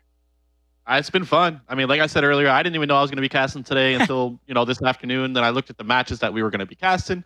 I looked at the co-caster I was going to be casting with, and I said it's going to be a beautiful, beautiful evening. And of course, it has been. And we saved the best for last. An amazing matchup to finish the evening in the Knights versus Rise. Yep, this amazing matchup indeed. And go ahead, I'll set the tone for the Pittsburgh Knights. I do believe they are 7-1 up to this point. Massive meta changers. They set the tone, they set the pace in a lot of their matches, and you can see it. That reunited Desinide and Identive duoship, and then the emergence of Monkey, MVP caliber player, has just been setting the scene on fire, and just really they have not let up just yet. And that kind of go ahead and leads up into our graphic monkeys, that MVP style player like I was talking about. He is above and beyond 2.59 KDA. Zysho, Powerz, Asylum, and Cardi rounding that one out. Look, what do you think of these names? And then what do you think of monkeys in particular? I mean, I've always been a fan of monkeys. When he came onto the scene, he was kind of supposed to fill the shoes of Identives when Identives came over to play with Ghost. Now that Identives is back, Desinide is back, you have an amazing multi-champion in summons. You have Raver, who is just turning heads left and right. It's amazing to see that Monkeys continues to outperform such an amazing roster. I'm very impressed with him so far. I'm going to need to see more of this if PK wants to win their first championship ever and want to bring the first championship to Latin America. So far, so good for these 5 players, though. They've all been playing very, very well when you look at these KD8s. Just hearing that almost brings chills to me. They're talking about their first championship over to Latin America. And we know some of those stars. Identives has a championship under his belt already. But like you said, that first championship for Latin America is going to be huge. That possibility, that potential is through the roof. Right now, we're talking about the Pittsburgh Knights. But so far in this Pro League, we have a few teams from Latin America that could make the case. But this one right in front of us, I talked about the Knights, but let me know a little bit more about Rise. I mean, Rise is coming off of a hot win in Emergence Days last week. They took out Carnage in the finals. We just saw Carnage get a nice win over Rebel. But yeah, Rise, I mean, one of those two, there's 3 teams that I keep bringing up, championship caliber teams, especially UYU and Rise, but also Hive, that have not been performing as good. There's plenty of reasons for it. From the outside looking in for different teams, it's hard to tell. But I am from the inside looking out, and I will say Rise has been playing well lately, and it's about time for them to start stringing together some wins. Obviously, a little bit biased. I want to start to see them do better. But for them to win that Emergence Days on Thursday could be a telltale sign that things are looking better on the side of Rise. And if they don't win tonight, I would hate to be in the locker room with Ribs after that one. But I like the way you said it. They have been playing well lately, and sometimes we all know it's not how you start, but it's how you finish. You can have a bad record at the beginning half of the season, chain together some momentous matches towards the end of the half of your season. You're right in the middle of the pack. You got the momentum. You have the confidence for that major. But I think this right here, this matchup, Rise versus PK, is going to be a huge test for not one but both of these rosters. On the side of Knights, they have to prove they are the #1 team in the game, and convincingly, as they already beat UYU. On the side of Rise, they have to realize the start of the season was just that, the start, and they hope to end this season much better than how they started. But before we get into the predictions, you know me, I love to look at the maps. I'd love to see where we are going to be playing today, as long with the picks and bans. But we know what's picked in. Training Grounds, Vasgar, and District are our picks, but you see the bans as well. Ribs, I love to hear you break down our picks and bans. Oh yeah, Asylum gets banned by PK, Reactor gets banned by Rise. Very bold pick coming out from Rise on map #1, Training Grounds, one of PK's strongest maps. It has been for a very long time. That's going to be a telltale sign for how this series plays out. Map #2, Vasgar. Both of these teams strong Vasgar teams, but it's always been Latin America. It's always been Pittsburgh Knights that have been considered the best on that map. Very fast-paced map, very unorthodox map, the way the hills are laid out. If we do get to a tiebreaker, it will be District. But I'm looking at that Training Grounds, man. These are two of the strongest teams on Training Grounds, but Pittsburgh Knights seem to have an edge. For Rise to pick that, definitely bold. If there's anything I could say, is bold. Definitely bold indeed, and that's where I go ahead and talk about a true test. You go ahead and saying it, even being from the inside, that PK might be a little bit better on Training Grounds, but if you're able to take map number 1, a pick that you know is one of the best maps of the other team, going into maps number 2, maps number 3, that makes things a little bit easier. It relieves a little bit of the pressure off your back, but both of these teams, they are the upper echelon teams. Even though Rise is kind of in the middle of the pack, we know the experience is there. It's only a matter of time. So now we're going to go ahead and jump into these predictions where it's going to get oh so spicy. Yes, I said it, oh so spicy, as one of these teams will be upset here today. And you know me. I don't have a shirt to tear off this time around. I don't have a background to change, but my heart runs deep with the Pittsburgh Knights. And for many reasons, I lived with a couple of those guys for over 2 years. I was able to develop relationships with these guys. I housed these guys in boot camps. I took care of them like they're my own children. And now I'm ready to see my children go out into the world and become men and become champions. So for this prediction here today, I'm going to go ahead and continue on with the Pittsburgh Knights. All right. I mean, this is the first time of the night, but we are going to disagree. As all the matches have been tonight, very hard to call. You and I were both wrong about that last match, calling that Fire N Ice was going to lose. They won 2-0. This time around, I think Rise has a decent amount of momentum coming off the emergence days. They didn't get to play Pittsburgh Knights on Thursday, but I know this is a must-win on the side of Rise. Rise wants to be the first team in the Pro League. They won the last Pro League. Right now, if you let Pittsburgh Knights win this match, then it's kind of impossible to surpass them. But if Rise were able to beat Pittsburgh Knights tonight and Pittsburgh Knights were able to lose one of these next few weeks, Rise can actually take the first spot. And that's it. First or nothing in the Pro League is what Rise wants. So I'm going to go with Rise winning 2-1. Oh, already right down the middle. Our predictions are not 100% anymore, but we hope to get one step closer. We're going to go ahead and throw it to our community because they are leading with the prediction. I see that laugh. I see that smile on your face. Even though it's a black box right now, I know the yellow is going to emerge through. The Pittsburgh Knights are the community choice, and I love it. I love you see me raising the roof, getting hyped. I'm ready for this match to get underway. Pittsburgh Knights versus Rise. And like I said, this is a test for both of these teams. And as much as I say that Rise right now is a little bit slouched, they have a history of starting off slow. If they can come out swinging the first round, the first 2 rounds, and put a stop to any momentum, to any of the game plan on the side of the Knights, they can really shift their position and really be in the driver's seats. But to me, it starts off in the early rounds. Yes, you can get heated up, the potential to come back, but that also allows the Pittsburgh Knights to get heated up. So when we talk about the map Training Grounds, I know you know a ton of strategies. What are some strategies you predict for us to see here today? Well, it's going to come down to an initial that we're going to see throughout the whole match, from the first half to the second half. It's a fight over where the E hill normally is. We call it U. It's that big U cover. That fight is such a personal fight, close range. A lot of the up A reaction shots going on that wide cover will be coming out. So throughout the first, second half, the whole match, we're going to see a lot of beginning engagements starting over by that U fight. Whether the drop shot is placed or not, it's such an important part of the map. I'm curious to see just what happens. I mean, it's a very entertaining fight to watch. A lot of utility grenades come out, and there's a few audibles you could run. You could go up to the overlook. You could just run straight through the middle and try to get an initial kill. There's a lot of flanks that we're going to see. So all in all, I'm happy to see Training Grounds start off between these two teams. And as I said before, both of these teams are very strong on Training Grounds. So we're going to see some top level play coming out on this map.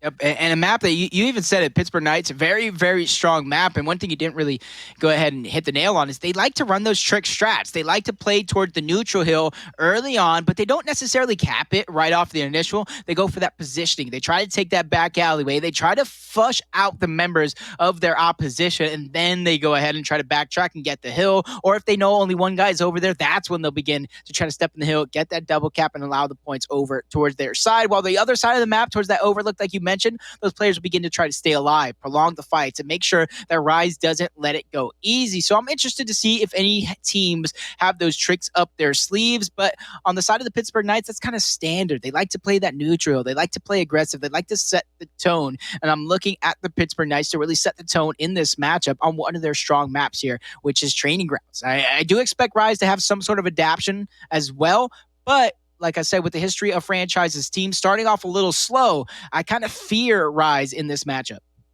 Yeah, I mean, I'm not surprised. Pittsburgh Knights have been playing amazing. Rise has been playing. They've been underperforming. Simply, Pittsburgh Knights, top team in the league for a reason. Only one loss currently. Yeah, they're favored to win this. And on a map like Training Grounds, going into Vasgar, it looks tough. It looks tough for Rise. So we're gonna have to wait and see. But as we've seen time and time again with these Gears esports team, these pro level teams, it's any given night. Like Taylor likes to say, every dog has its day. I think that's the saying.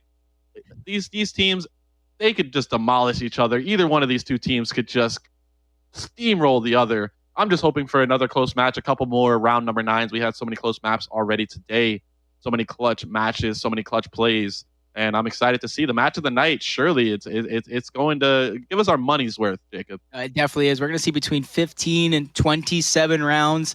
I mean, that's the minimum versus the maximum on this match. If it does end up pretty quick, a 3-0, actually, we can see something as little as 10 rounds. But I don't want to see 10 rounds. I want to see a hard-fought battle. We see 27 rounds tonight in our second match. That's almost what I want to see. I mean, I did call for a short day. We did get some 2-0s. We did get a 2-1. So I'm interested to see when this one's all said and done what the recording time is. Maybe I did call it correctly.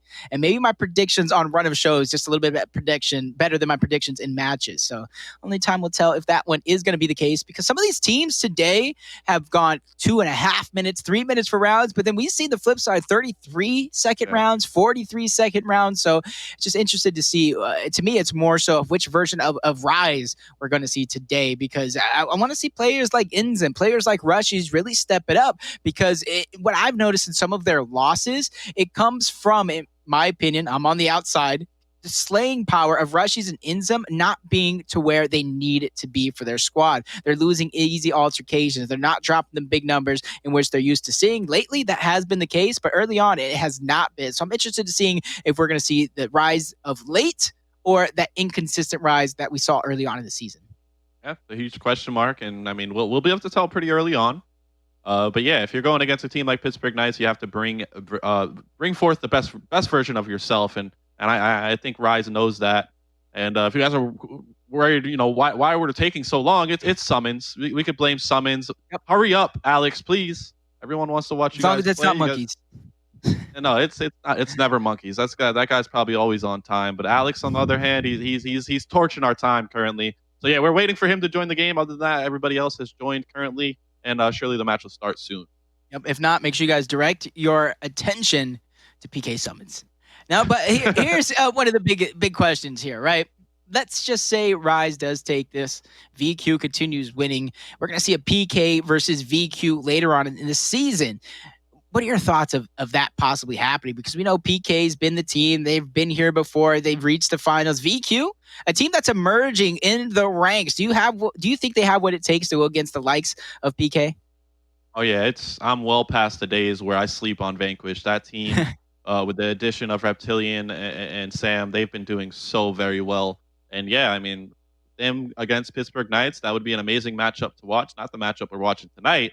But yeah, when that time comes, I think VQ, if they're playing at the ability they've been playing, I think they'll be just fine. Yep. So trying to hit the nail, see if there's any topics, any storylines here that we have not mentioned today. If you guys are just tuning in, our match to start off the day was kind of a doozy. It was a quick one. I do believe, what was it?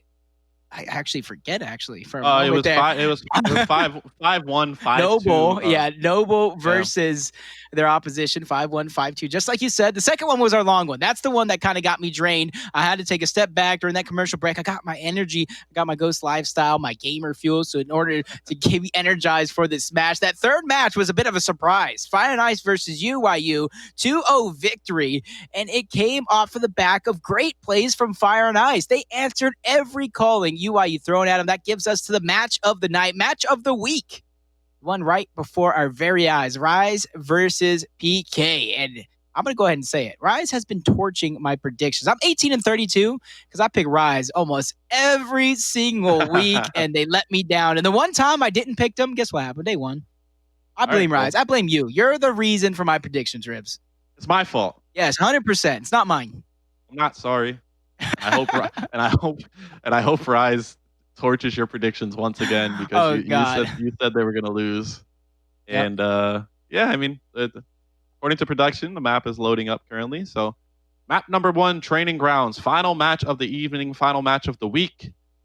And going into a vacation break, I think we're going to have a few more weeks where no Pro League is happening. So, guys, get your gears kicked tonight. This is the last match in quite some time, and hopefully it's an entertaining one.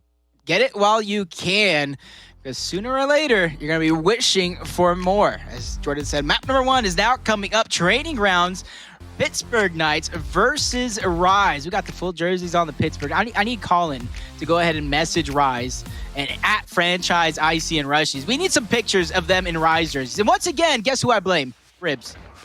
How is that my fault? No, but it is. Ow. It is. As you see the opening strategy already opening up here. Rise going for that overlook. You said round after round that you will be the place that fight does go down. I knew Pittsburgh Knights, they have tricks under their sleeves. They go for that early capture. Summons does get taken out, and that's what you get for making us wait so long. Now you're going to have to wait that respawn timer as Rise go ahead and getting that hill back into their favor. So that early point lead for the Knights instantly nullified and over to Rise. I'm actually kind of confused. Like, Pittsburgh Knights didn't fight for anything at the beginning of that round. They tried to get on the B hill, and they just got angled out. So Rise is going to take advantage of that, but it is going to be a Vex. He's getting taken out over by the B hill. Oh, no, he got taken out over by the overlook. So it's going to be PK in a 5v4. Gets it down onto Icy. Rushy's there for the revive. They're getting angled out. Rushy's gets taken out. Icy with the trade, though. Big double kill coming out from the Iceman. Grabbed the meat shield, but he's in a terrible position. Summons in front of him. Another player behind him. He cuts back on Desanite. It's not going to work out, but currently Rise still holding their 2-hill advantage. Franchise trying to overextend. Triple cap domination sounding off for a moment, but Monkeys, the guy we kind of shined before the match, spawning up, forcing Franchise into Desanite. He just up-A's his soul away. Quick on the rotation as well. They need to neutralize this hill in B, which is going to come through. He needs to get the capture as well. Their points have been doubled up. And the longest respawn timers of the game is Franchise and Vexies are waiting for that moment to spawn in. The capture is going to come through. Desanite trying to reposition himself. Gets caught out. I want to see him go underneath Inzem towards that God spot. That will go ahead and allow him that perfect angle. But Summons is going to go ahead and get that second angle towards the top side. Rotate their members across towards the top side. So once Rise makes this push towards the neutral, I expect PK to waste no time to try to go after the Rise home hill. Yeah, they're going to have to make a counter push if that happens, and that's a smart play. Currently right now, though, Rise is able to get the decap on B. Doesn't look like PK wants to overextend. It looks like they want to take the fight here at the neutral hill. They have a few members of Rise caught out here in misposition, but it is going to be Fran getting the kill, getting the revive. Stun grenade comes out. The Knights not really able to capitalize yet. Vexies gets the cap right in the face of the Knights. And Monkey seems to be overextending, but doesn't have much help. I think it's just him and Summons pushing. A little late, if you ask me as well. This is where I thought they would overextend almost instantly. And in that moment, as I was saying it, I saw Monkeys kind of rotating over inch by inch, trying to take that position, but nobody followed up for the Knights. And by the time they finally did, too little, too late, and you already see Rise taking the first round by time, going all the way to 250 over the Knights in 3 minutes. And to me, that's kind of the story that we're going to see today, even though we do, or at least I predict, and the chat does predict the Knights to go ahead and take it. And talk about a slow start from Rise. They're already starting off high. I said, you got to go in if you're Rise, win the first couple of rounds, get the momentum onto your side before PK really wakes up and runs away with it. So hopefully Rise does not let that be the case here. As we look at our weapon selection, Rise already going ahead and adding utility is what it looks like to directly. I do believe it might be Inzem's hands, probably Rushy's hands. It's going to be Inzem as their front spawn. Got to think PK is either going to do the same or add a flash grenade to Monument, where they can later upgrade that into a shot grenade. There's a few question marks for me in the gameplay of PK so far. Right off the initial, not really fighting anything, and then just lack of rotations at the end, having a slight advantage.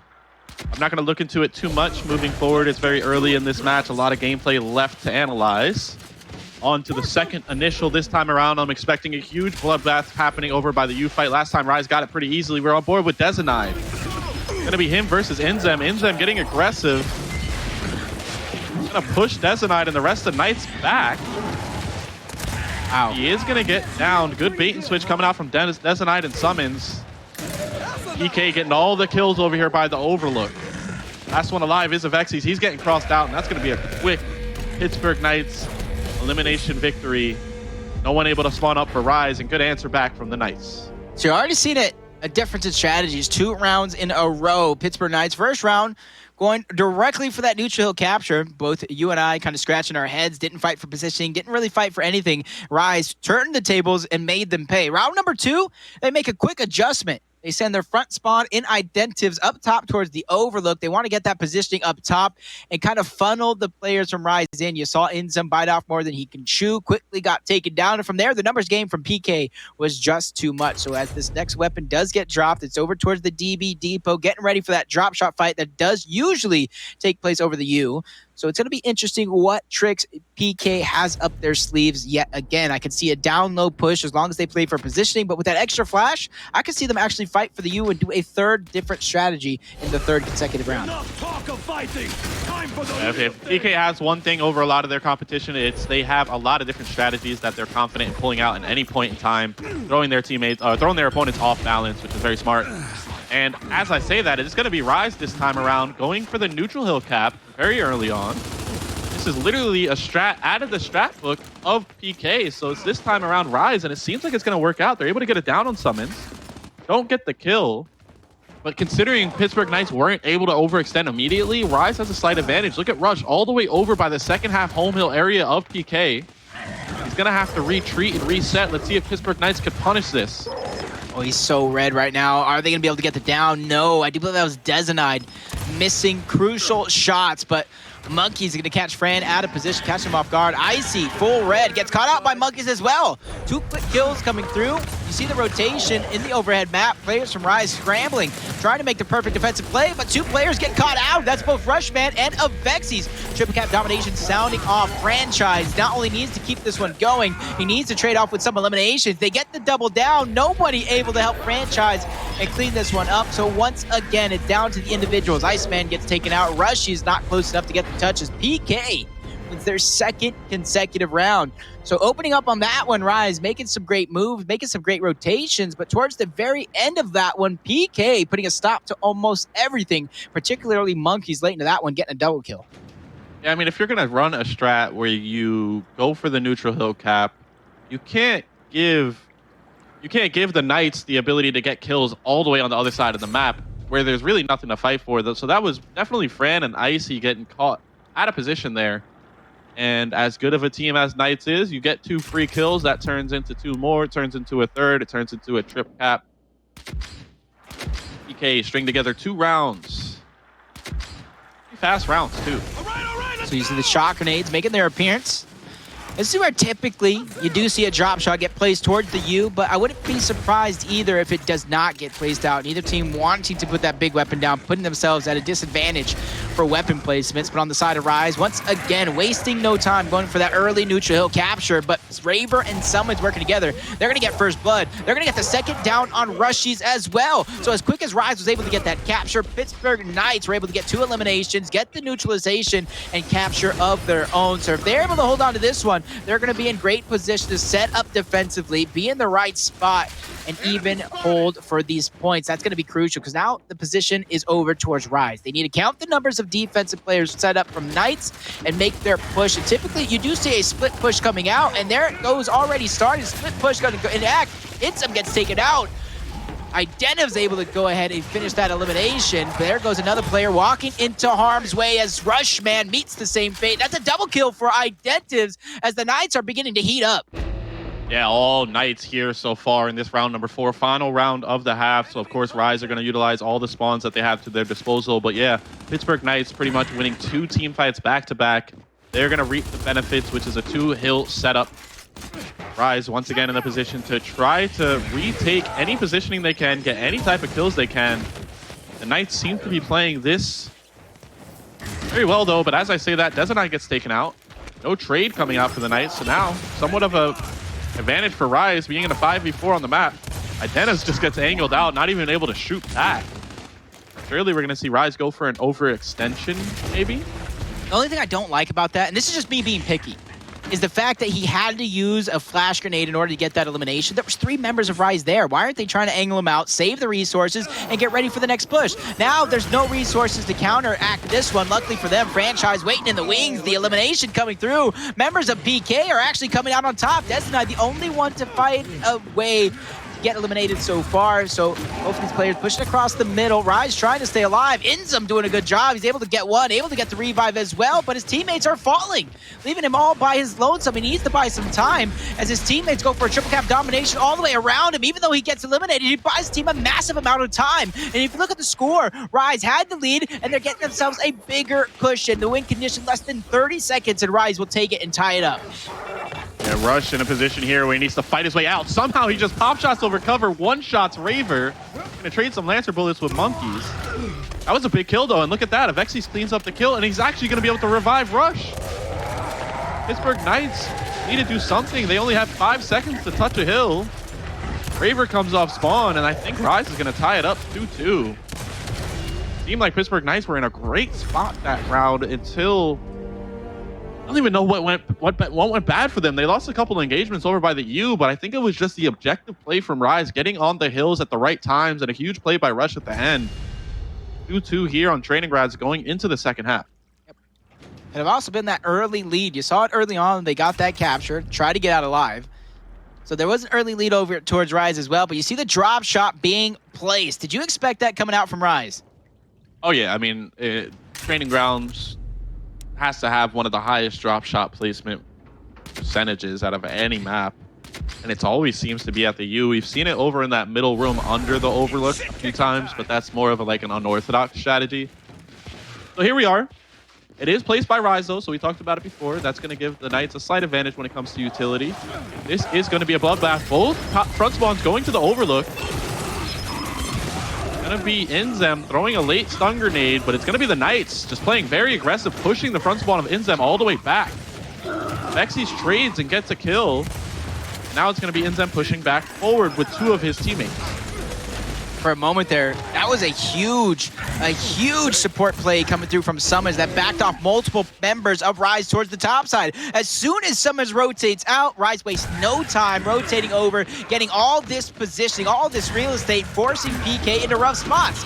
Now Raver's all by his lonesome. He's landing some bricks, trying to build a house. He actually finds himself an elimination on Iceman. He gets a double kill on Avexis as well. On the other side of things, Monkeys trying to keep this one going. 3 players dead on the side of Rise. Rushy's doing what he can to even this one out. Franchise as well. Drop shot going out, unable to connect, but buying his team some time. That was the name of that play, so it wasn't a waste of the drop shot just yet. Rushy's going in, gets the down. This is a big opportunity play going up against Monkeys. He takes a ton of damage, trying to dodge shots. He finally met his match as Summons comes and rescues the day. But this is basically a double, a triple, a quadruple initial here on this play.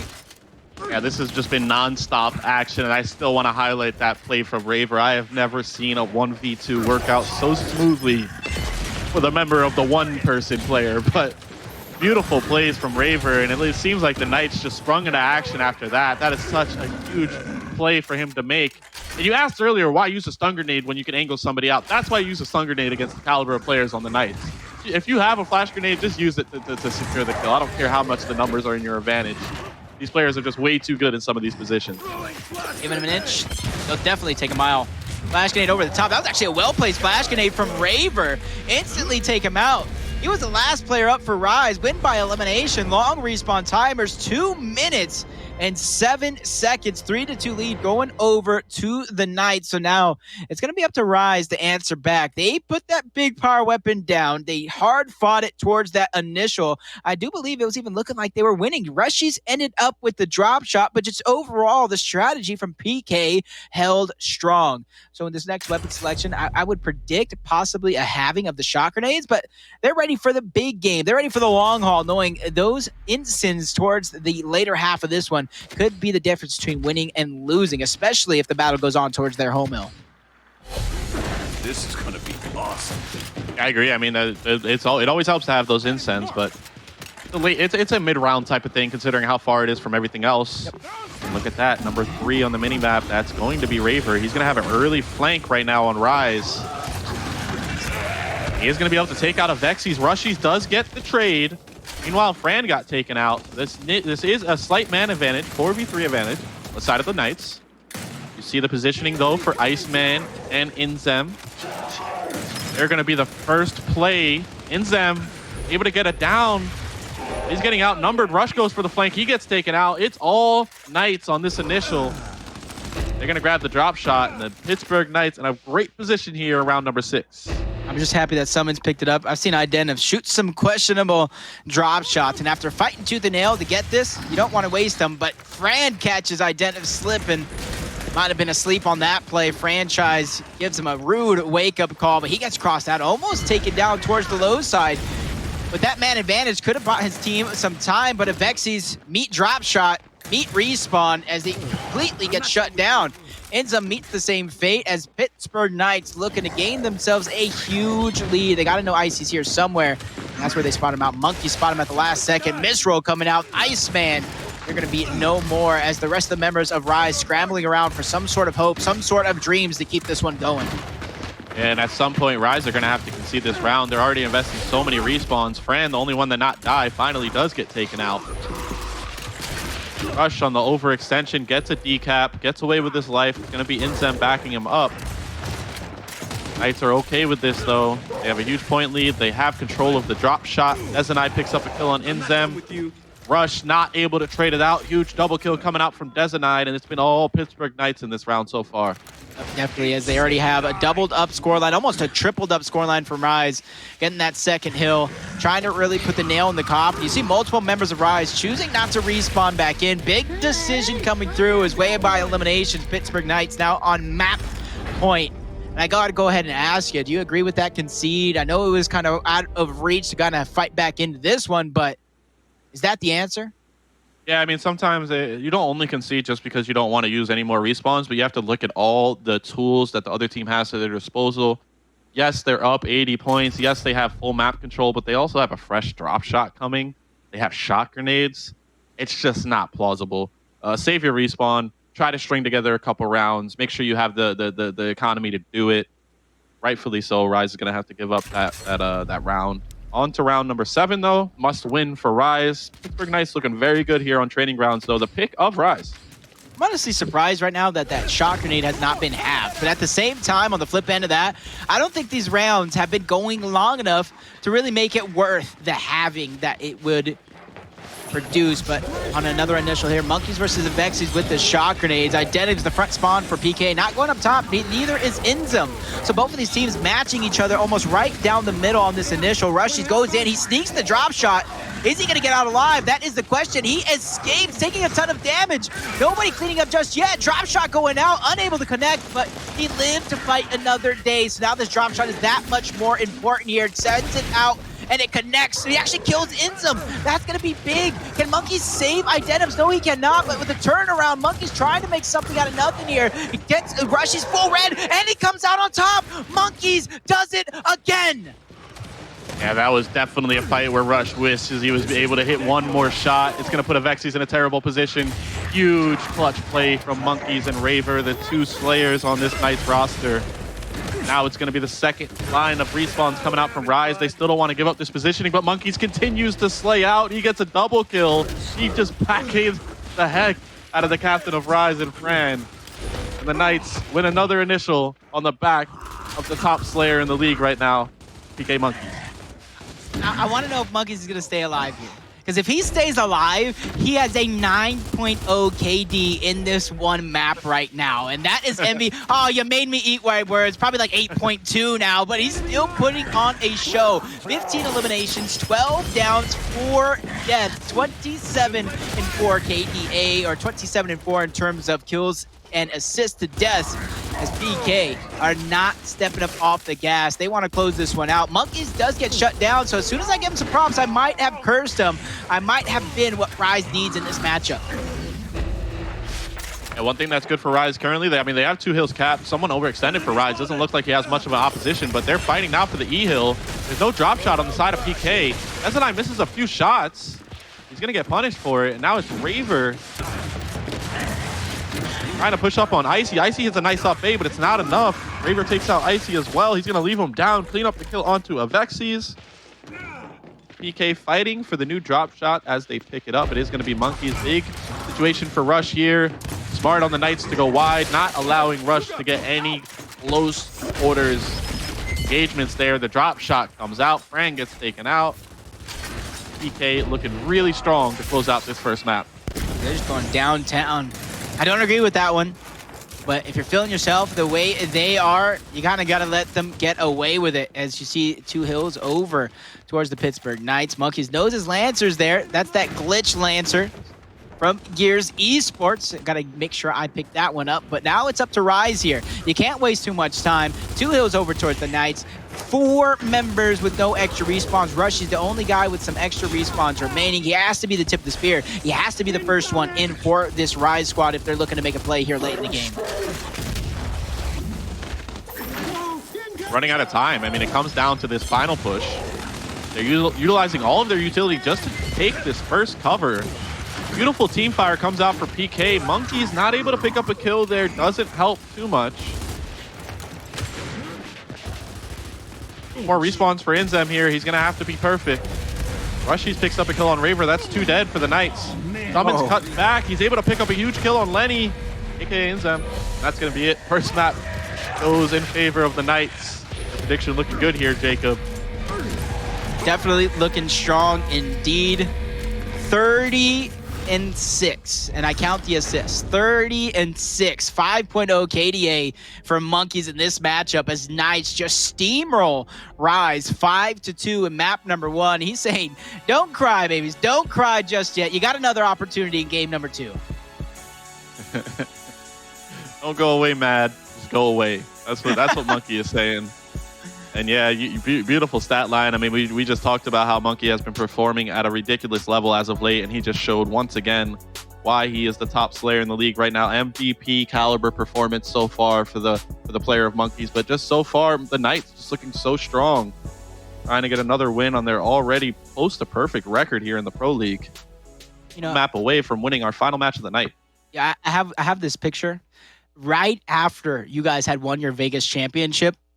The Rodin guys were right there cheering him on. You know, it had Adverse a part of that roster, but it was kind of this core of this Pittsburgh Knights squad. I took a picture with Danny with these guys. He goes over to Latin America, and they become one of the top teams in Gears Esports. Not the top team in Latin America. They become one of the top teams in Gears Esports. So now when I think back to when this team performs at a high level like this, watching them dominate squads, I think about this is something that was meant to happen. Gears Esports was not ready for a team like this, and you see exactly why. And I think that UYU breaking up was kind of one of the best things for the scene. You saw Solars go somewhere else, almost win a championship. You see Summon somewhere else, almost winning a championship. So that breakup of UYU was kind of almost a blessing for the scene. So now you're seeing so many different squads emerge, especially this season more than ever before. And one of those squads we're having the pleasure of watch right before our very eyes, the Pittsburgh Knights. They're going down in history as one of the most dominant teams in the game. Still yet to win a ship yet. That's the most important thing, though. But I do agree, this is an amazing team. This is the most popular team in all of Gears Esports, and rightfully so. They have all the fans on their side. They have all the skill in the game. The dedication is there. It's only a matter of time before they host the Choice Trophy, but I mean, they're getting there. They're getting there. They look very, very dominant. They've only lost to VQ, I believe. It's been a great season so far. This season 2 for PK. You can see that score line 1-0 in favor of PK. The early portion of that matchup, I will say though, Jordan, is it was kind of close. You saw Rise in it. You saw that potential. And this is where map number 2, Vasgar, map number 1, you even said it, the Pittsburgh Knights, they're going for the throat against this Pittsburgh Knights squad Rises because they picked the Knights' best map. So map number 2 on Vasgar, another great map for the Pittsburgh Knights, but I've always said it. Ric Flair always said, in order to be the man, you have to beat the man. And that's exactly what Rise is going to have to do here. They're not just beating any top team. This is the #1 team in the standings right now. And if you want to propel yourself to the top half of the season, to get that record on your side, to get that best seeding into that major, it has to start with beating the #1 team. You have all the opportunity here. You already know you have a slow start. Games number 2 and games number 3 is where all your focus should be at. Yeah, of course. I mean, that map's in the past. On the side of Rise, you have to look forward to Vasgar. Very important that you keep your head on your shoulders. You stay composed. And I believe a lot of the players on Rise know this. Of course, the captain Fran knows it. The coach Affinity knows it. So we'll see what happens. But yeah, Pittsburgh Knights, they're playing very, very well tonight. And that's a scary thing considering they have Training Grounds and Vasgar, two of their best maps. Now on to Vasgar. I'm sure the Knights are trying to close it out here. And that's going to be scary, especially, like you said, a map like Vasgar, to where it's a lot of will packing. It's a lot of shoddy rotations coming through, very similar to what we've already seen in the matches so far. And I'm talking about matches. We've had a lot of doozy matches where shoddy play was the prominent thing that propelled some of these teams. Vasgar is going to be no different. Yeah, you might have some crossing, some pistol fire going down, but when you talk about the rotations, 3 to 4 members rotating over, those shotgun fights, hitting the shots in that perfect moment is going to tell the difference. And I'm going to be looking at those Star Slayers on the side of Rise. If they're looking to take map number 2, Inzum, Rushies, they're going to have monster games if they're looking to come out on top. And yes, franchise can step it up. Iceman can be what they need. And Inzum, or not Inzum, but Avexis can go ahead and step it up. But when your Slayers are not slaying, there's a problem with the fundamentals. And Rise can have no more problems closing out this series. Yeah, I agree. I mean, it's not just 1, 2, 3. All 5 of them need to step it up because right now the Knights, each one of them are playing very well. Monkeys is having the game of his life, the split of his life. So I mean, these guys are playing very good on the side of Knights. So Rise need to step it up, or they're going to go home 2-0. Well, just that easy. 2-0, not a single win. But we've seen Game 3's before today. So it's going to be up to Rise to win on a off pick, a Pittsburgh Knights map pick, in order to go ahead and let this one go through. And I know you have a ton of history with this team already. Not only I want to ask your thoughts of Rise on this map, but match up against the Knights on this map. Can you shed any secrets, any light, anything that you can give us? Give us a bone here. I mean, when it comes down to it, the Knights are one of the most elite teams, if not the most elite team on this said map. And a lot of the top teams outside of Latin America as well, they're also strong on Vasgar. This map is popular. But going into this matchup, knowing that you're playing against the best Vasgar team, arguably, I mean, you need to be confident, but you need to make sure that you're playing well. I mean, the Knights are going to punish you for any mistake you make on this map, and surely Rise knows that. So we'll have to wait and see how it plays out. Gotta wait and see, indeed. Luckily for you guys at home, luckily for us, we don't have to wait too much longer.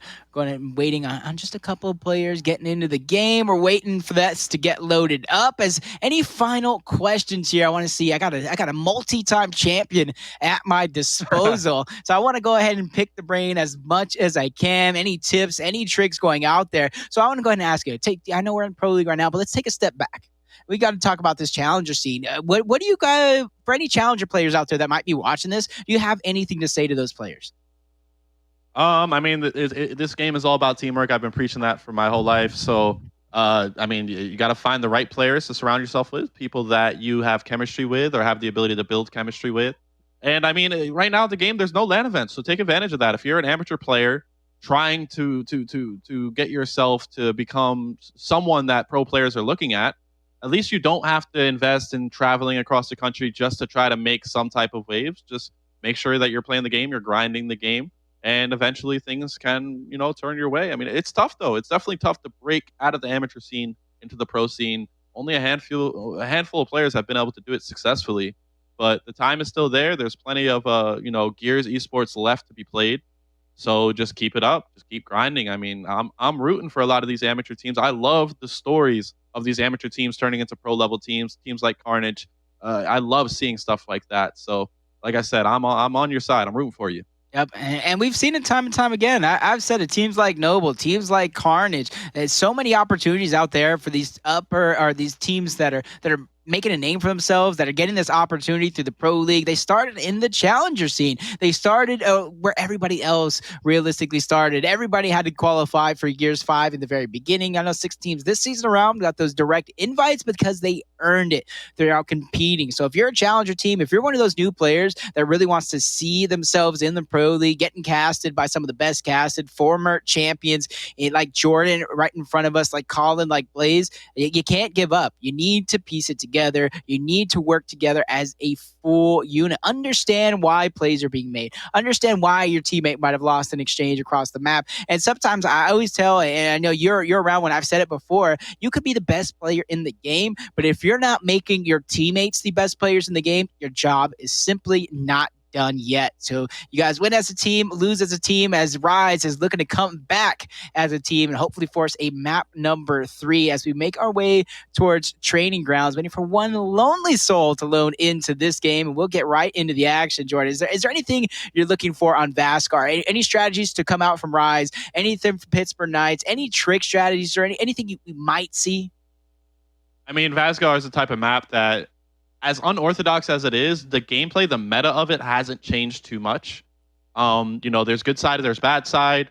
That being said, I think it comes down to teamwork, wolf packing. When you do decide to make a push, do it with numbers. Always try to put yourself in a position where you have the advantage on the numbers. And that's the story of Vasgar. If you could take a 3v2, do it fast. If you could take a 4v3, do it fast. Make sure you're being smart where you go off of respawns. Vasgar could get very hectic, but I think these teams have begun to master it. The Knights definitely have. So we're gonna have to wait and see what Rise can do to combat that. Yeah, but I like the way you kind of said it. Is you see a kill, go after it.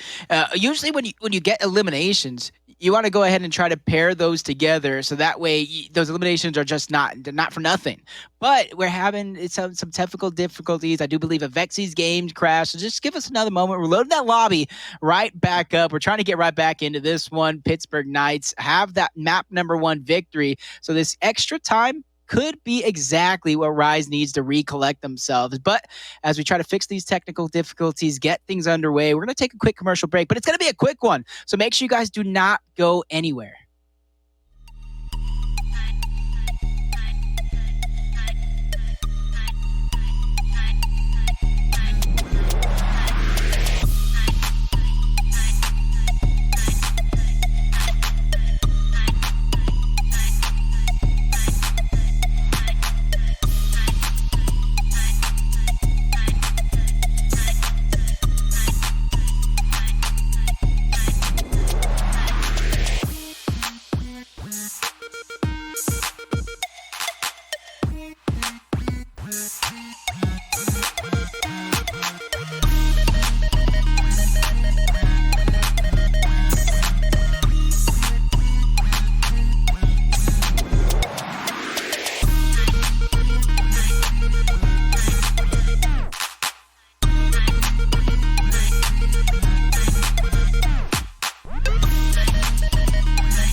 And we are back.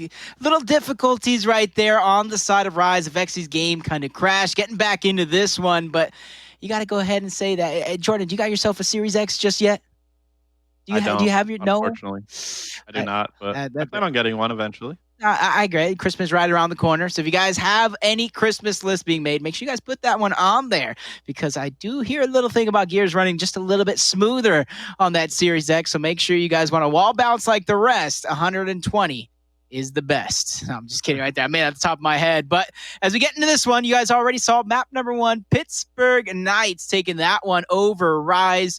Rise going ahead and continue the trend. Slow starts have been the name of the game for just quite a while for this squad led by Franchise. But they usually do come back. They usually put on a show for the remainders of the map. So maps number 2 going to be on Vasgar. We went ahead and talked about it a little bit, talked about the different opening strategies. But when you pick this map, Jordan, and Blaze talks about it, Colin talks about it, is COG the advantageous side throughout the entire thing? Is it just the first half? Give me a little bit of a sneak peek. It's every other round, including the first round, that you have a slight advantage. I mean, it's more prevalent on the first half, not the second half. But yeah, I mean, considering how good Knights are on this map, they don't really care about just like a slight disadvantage every other round. They still feel they're a better Vasgar team. Like I said, Rise picking training grounds for the first map was pretty bold considering how good the Knights are on that map, and that came back to bite them. So being down 0-1 right now, going into Vasgar, Rise needs to be perfect if they want to take out the Knights here.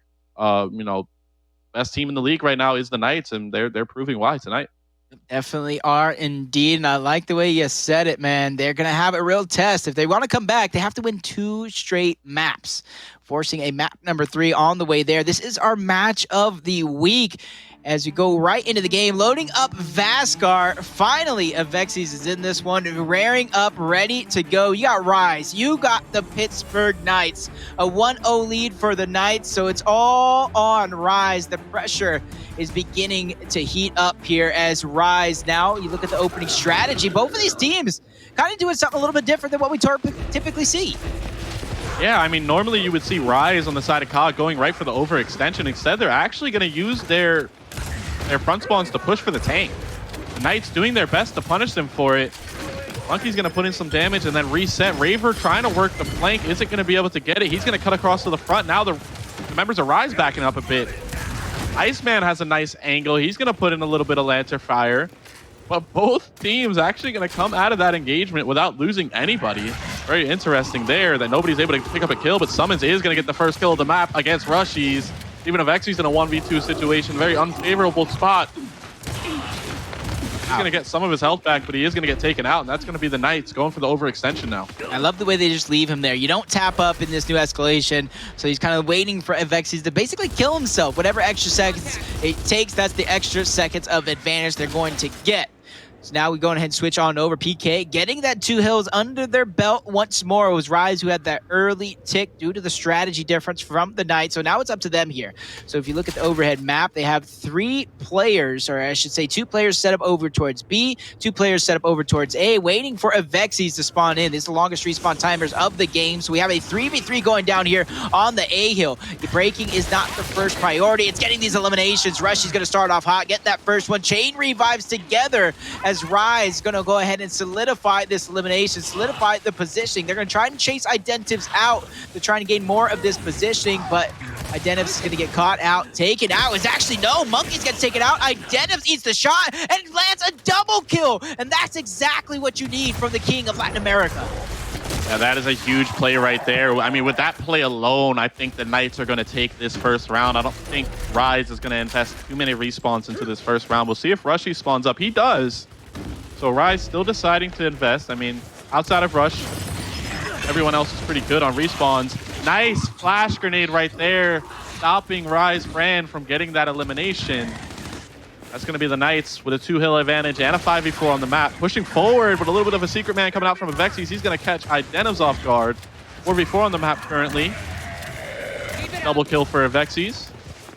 Monkeys, last line of defense on the home hill. Another kill comes out from Rush, so that's actually going to be 3 dead on the side of the Knights. But here's Raver playing for the breakthrough and the overextension. He's going to meet Inzem, though. He's going to get lanced out. Rise going to steal away this round, potentially, Jacob. 4 members though. PK fighting back, tooth and nail to try to keep this one in their control. They got the decap, they get the capture. They're gonna hold on to the win condition as well. Last second push, you see 4 members of Rise, that onslaught, and Vexi's waiting for that flank. He's gonna possibly get that Lancer when it matters most. Russian's going in, they need the break. The break is gonna come through. Eliminations going back and forth for both of these teams. Capping up are the Knights. They get the capture and they get the kills. And Franchise doesn't. He gets the break towards the back end, but he gets taken out, and that is gonna be the final nail in the coffin. Win by elimination in 3 minutes and 22 seconds are gonna be the Pittsburgh Knights, but that is big opportunity for Rise as they're slowly but surely building that momentum in. Even though they did lose, it showed the potential of what they're able to achieve. That was a hard-fought round from both of those teams, and up into the very end, I couldn't tell who was going to win. Good on the Knights winning that final engagement, though. They're going to go up 1-0, 4 rounds away from getting a hot 2-0 over their competition in Rise. See the weapons towards the top side. I think this has some of the most standard weapons of any map. You kind of get filled out with shock nades, instant grenades, because of how that fight towards the tank goes down on both the first and the second half. So the utility grenades, both kill potential and position neutralization are just going to be so important on a map like Vasgar, where it's rotation based. Oh yeah, I agree 100%. And we've seen the snipers come out in the past and the drop shot going by the tank, but we'll see how this one plays out. It's still too early to tell. When it comes down to strategy, you already see Rise kind of conceding that top hill, which is C. Pittsburgh Knights, they have the numbers advantage, but on the other side of things, Rise is doing the same exact thing, almost like mirrored strategies, but it's going to be a Vexi's getting taken down. The rest of the Pittsburgh Knights knows that elimination is so crucial, a little bit more important than that hill, because they can easily backtrack for it, just like you're seeing. Rushman is going to get taken down next, but they need to be careful because they're sitting in this Rise spawn. Those 2 players they just got eliminated will eventually spawn back up with some spawn shield, able to push with that invincibility. So on the other side of things, Franchise, Inzum, all doing what they can. Franchise able to get 2. He gets taken down. Icy is going to fall to Dezenite. A huge double kill on the side of PK. So every time it seems like Rise is beginning to chain together some momentum, working together to put it on their side, the Pittsburgh Knights immediately shut it down. I mean, technically, the Knights won 2 separate team fights at the same time right there. So this second round, all in the Knights' favor. On board with Summons right now, trying to pressure Rush over cover. Rush actually trades out a kill on somebody else, but he's going to get taken out immediately after. Team kill by Summons. Definitely a misinput there. He didn't mean to shoot over the left side of the cover. Rise going to try to take advantage of that currently with a 2-hill cap. That's what happens when you're just so used to up-Aing everything. Just up-A everything in your path. Take out a teammate. It doesn't matter. But at this point, it kind of does. Pittsburgh Knights trailing 2 hills to 1. They do have a little bit of a lead, but just a few seconds, that lead will be nullified. You see the win condition on screen. If no hills are broken, Rise in about a minute will find themselves victorious, tying up here 1 round apiece. But on the bottom half of the map, BK find themselves with an advantageous fight. 2v1 going down. Ends up doing all he can, but he gets taken down. The rotation from Rise is too little, too late. And now this could be the opening towards the top side where Knights take advantage. Him needs to do a better job there trying to stall for his teammates to get to position to help. Denim stays alive. Meanwhile, the Knights are going to take a 2-hill setup on the home hills. They're going to take the lead. And I think we're going to see Rise spawn up and use their spawn shield potentially to push for their home hill. We're waiting for Icy and Avexis to spawn. They are going to spawn up together with Inzem. Oh, look on the other Comes the push back to the home hill, Rise. The other side of the map. Pittsburgh Knights saw this coming from a mile away. They had their binoculars on. They saw it and rotated 3 members, the majority of their squad, to the other half of the map. As soon as Rise spawned up, knowing they got to get their home hill, PK is like, you have to get the neutral hill as well. But all this is going down. Rise found a way to get both of the home hills under their belt. So the win condition once again in favor of the COG team. So it's going to be up to Inzum here to really put a stop, at least get one of these 2's eliminations. But Monkeys and Dezenite working together with the decap towards the neutral hill. Rise making sure that they are in the right place at the right time. And I think this is going to be very similar to the first round. Very hard fought, very close up until the very end. But it is going to be the Knights making the proper rotations, as you pointed out. Winning the important fights. 2 rounds that could have went towards the side of Rise are going to go towards the Knights, and they're happily going to take that 2-0 advantage. Considering they're up a map 1 round at a time, they're trying to win this series. And like I said, as soon as they got those eliminations, knowing that 3 players were going to spawn up and they kind of had to fight for their own home hill back, BK just maneuvered. We saw Dennis use the middle of the map. The rest of the players backtracked. They rotated all the way over, knowing only one possible member from Rise was over towards that tank. Remaining spawning members kind of went over towards their home hill. Rightfully so. You got to kind of decap it. You got to put a stoppage to the point lead. But when you go to the weapon selection here, like I said, kind of standard. Utility being upgraded towards shot grenades, mainly used towards the second half.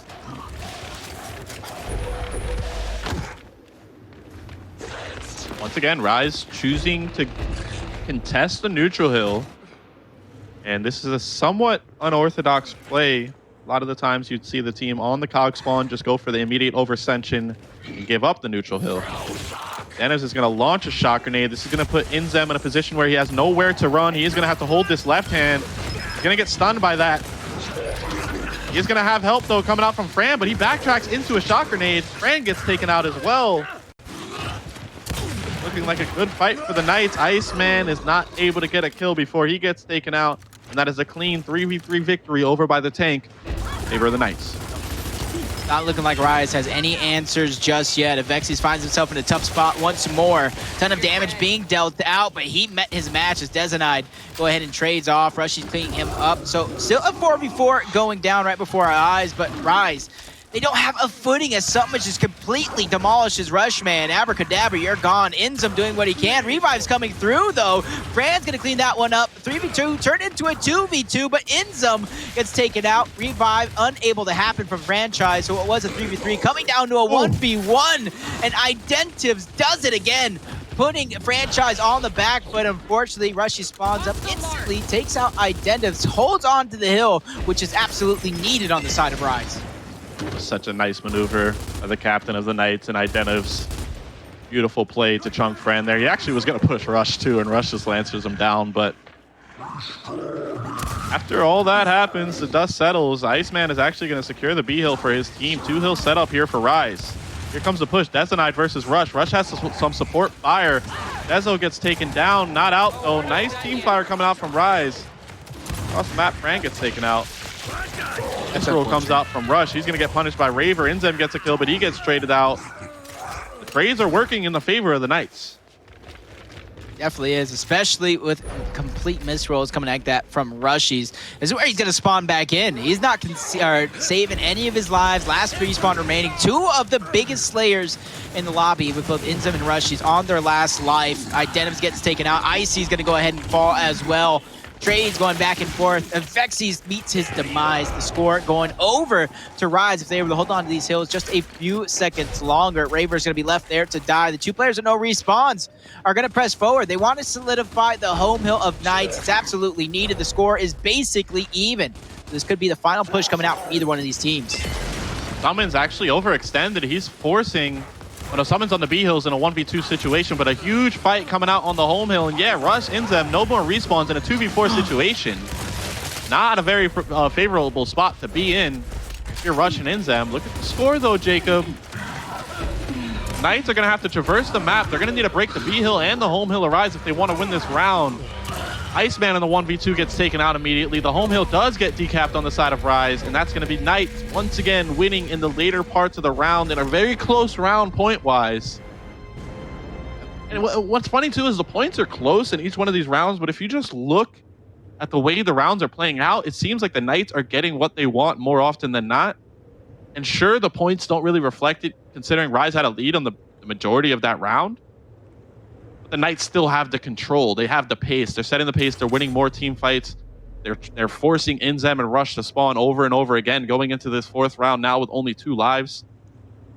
And all Knights here in the series. It's definitely calculated on the side of Knights. It's kind of when you know those tendencies. To talk about the individual tendencies that do come out as the drop shot is actually placed towards the top half. A spot that you don't normally see that one placed down. So Rise the first of many tricks up their sleeves going down, but as I was saying, Rushy's kind of going in, Inzum kind of going in. This is the big reason why this team might be slacking a little bit. They're not slaying like they were last season or even in previous games, so I'm looking at them to really pick up the pace. They're going to have to pull it together. I'm not necessarily saying it's all their fault. When your Slayers aren't slaying, like I said, something is definitely going wrong. And there goes another example. Monkey's picking up a huge double kill on Franchise and Icy. Ends up doing all he can. Respawn timers are their utmost shortest. The economy is low. Wow. Rushy's on his last respawn again. Yeah, so is Identivs, but yeah, I think the Knights once again getting the better parts of these fights. Even if Rise gets their home hill back, which they will, it's gonna be Rush and Inzem on their final life. Identivs also on his final life. 2 hill cap for the Knights. Still a favorable position for the Latin American Kings.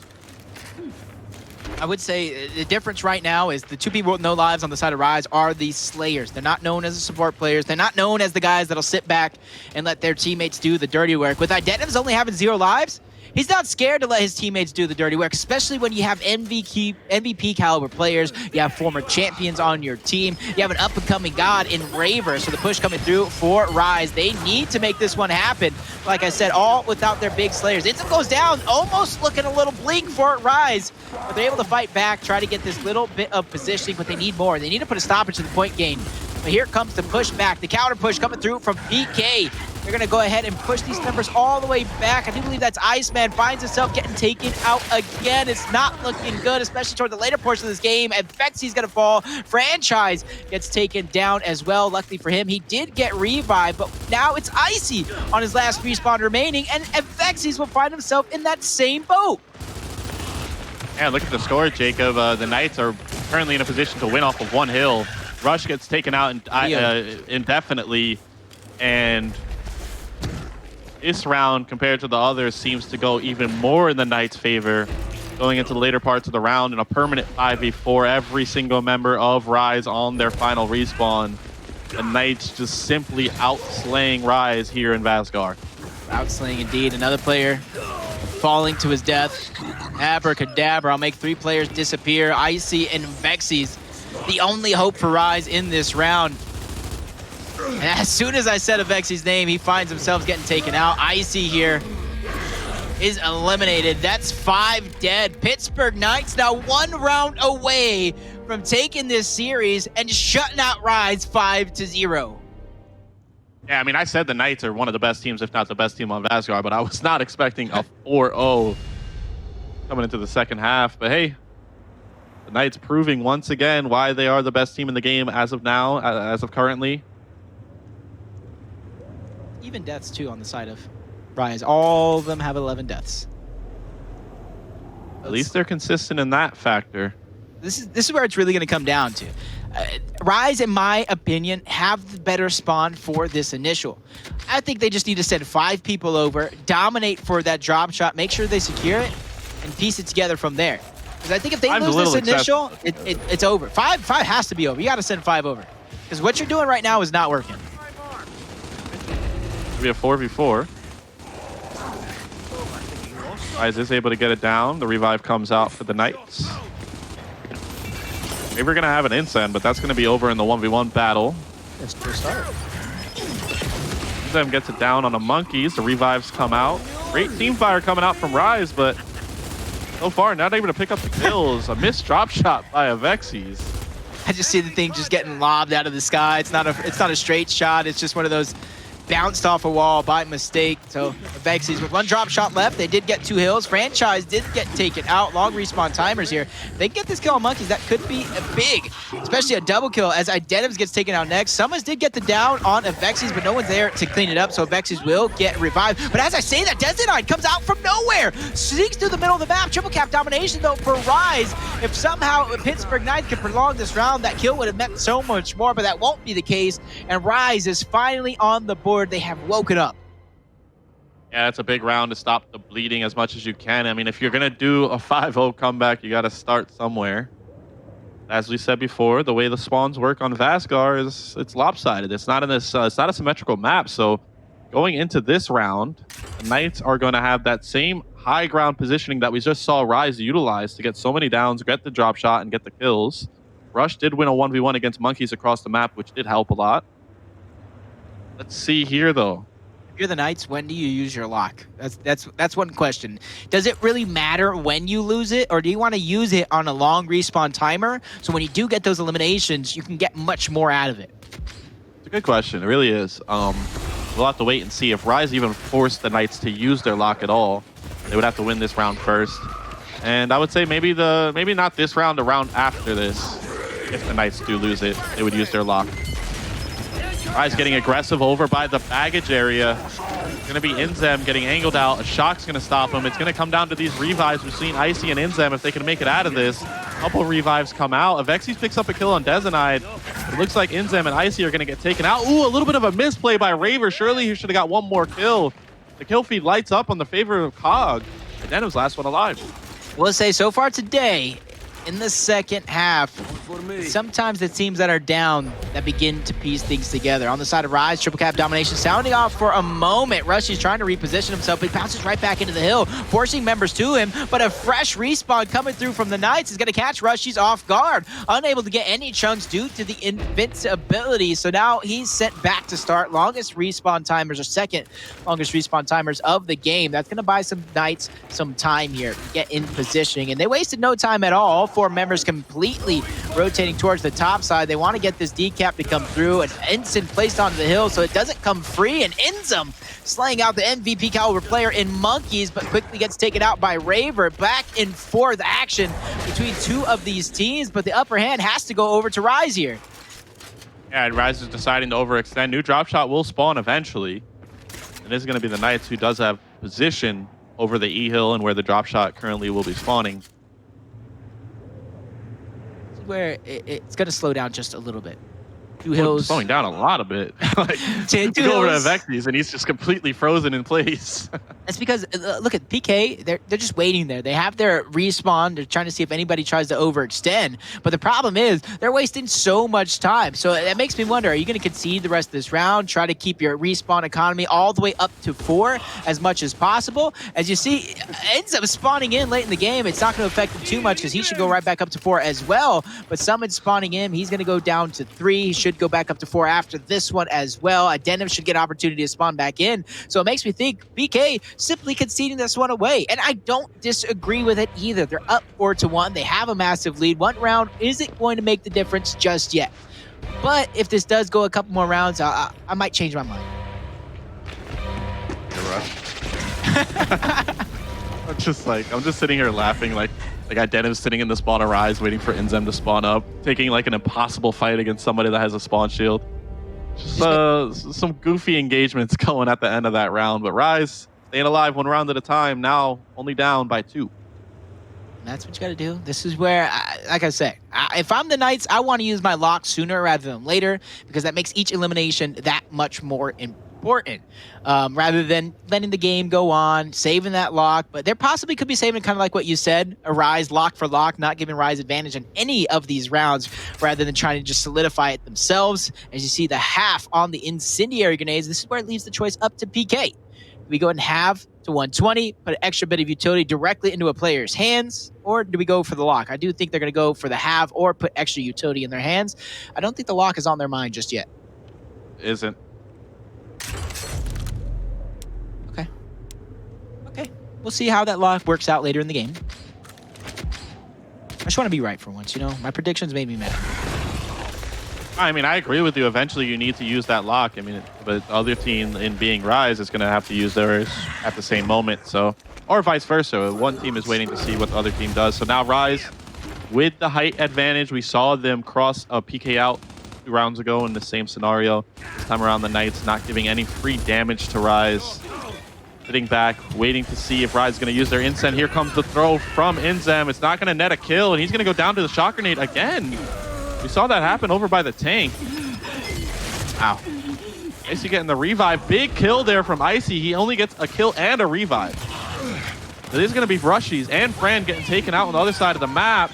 Team kill comes out from Avexis. That's 5 dead on the side of Rise. Inzem is going to be able to spawn and get the cap, or get the touch. That is a good initial for PK. Trying to close it out. Only 1 or 2 fights away for finishing this series. I was like 3 steps, 3 in-game Inzum steps away from Pittsburgh Knights taking this series. And if you're going to come back, if you're Rise, that is one way to go ahead and start it. You can start the footage there in your montage comeback with Inzum being steps away from losing this one. But now Rise, going to need more. A few more steps indeed. Drop shot going out, connecting from downtown. Icy is going to be stopped right away. Monkey's knows he can press up for more. I do believe he has another drop shot, but he's waiting for the perfect time to use it, waiting to have a defensive stop. I can see him going ahead and revving it out, getting that kill on Franchise. No decap coming through either. The Pittsburgh Knights are cruising for a 2-0 victory. They rise on their final legs right now. Texas does pick up a kill, but there's just so many advantages for the Knights currently. They can afford to lose some of these lives considering the lead they have. Rise is going to take over the E-Hill and try to get the new drop shot. Dennis might be able to get away with his life. No, Rushy is going to chase him down. Gets the down, leaves him down currently to get his health back. She leaves him down, going for a huge flank. You know he's there. There's a player actually waiting in the wings. It's going to be Monkeys. Monkeys versus Rushies on that home hill. That's going to be big. Rushies needs to take this fight. He can't just sit here and wait. Monkeys shuts him down and leaves him there to watch the defeat happen. Another battle won. Identive's taking out Iceman. So now there's no organization allowed on the side of Rise. Franchise just needs to go. And it's just not going to work out on the side of Rise. The Knights are going to be able to secure this in a 2-0 fashion. Beautiful gameplay coming out from the Knights on 2 of their strongest maps, being Training Grounds and Vasgar. Strong maps for Rise as well, but Knights showing again why they are the top team currently in the Pro League of Gears 5 Esports Season 2. Congratulations to Monkeys. Congratulations to all of the Pittsburgh Knights as they take that series 2-0. And they help my predictions. So finally, Rise is not the thorn in my side like they were, and they are now 1 step below. But honestly, Ribs, as much as I want to congratulate the Knights, I got to go ahead and look at Rise. That could have just been them testing the waters. They know they're not necessarily going to have the best record at the end of this Pro League. So this could have been a good opportunity to play the best team on their best maps in tournament-style play. I don't want to say that. I'm just trying to, theory craft and try to realize what is kind of going wrong on the side of Rise. Yeah, I mean, that's one way to look at it. I can't confirm that at all. Like I said, Training Grounds and Vasgar are 2 very strong maps for Rise as well. But yeah, I mean, as I said, Training Grounds a very bold pick for Rise to go for. It didn't pan out. Vasgar, the Knights just playing it superbly. And yeah, I mean, that's the Knights for you. They've only lost 1 match throughout this whole split so far. They're not going to allow their second match drop tonight. Match of the night. So those 2-0 in favor of the Knights. You see some great plays coming out from both of these squads.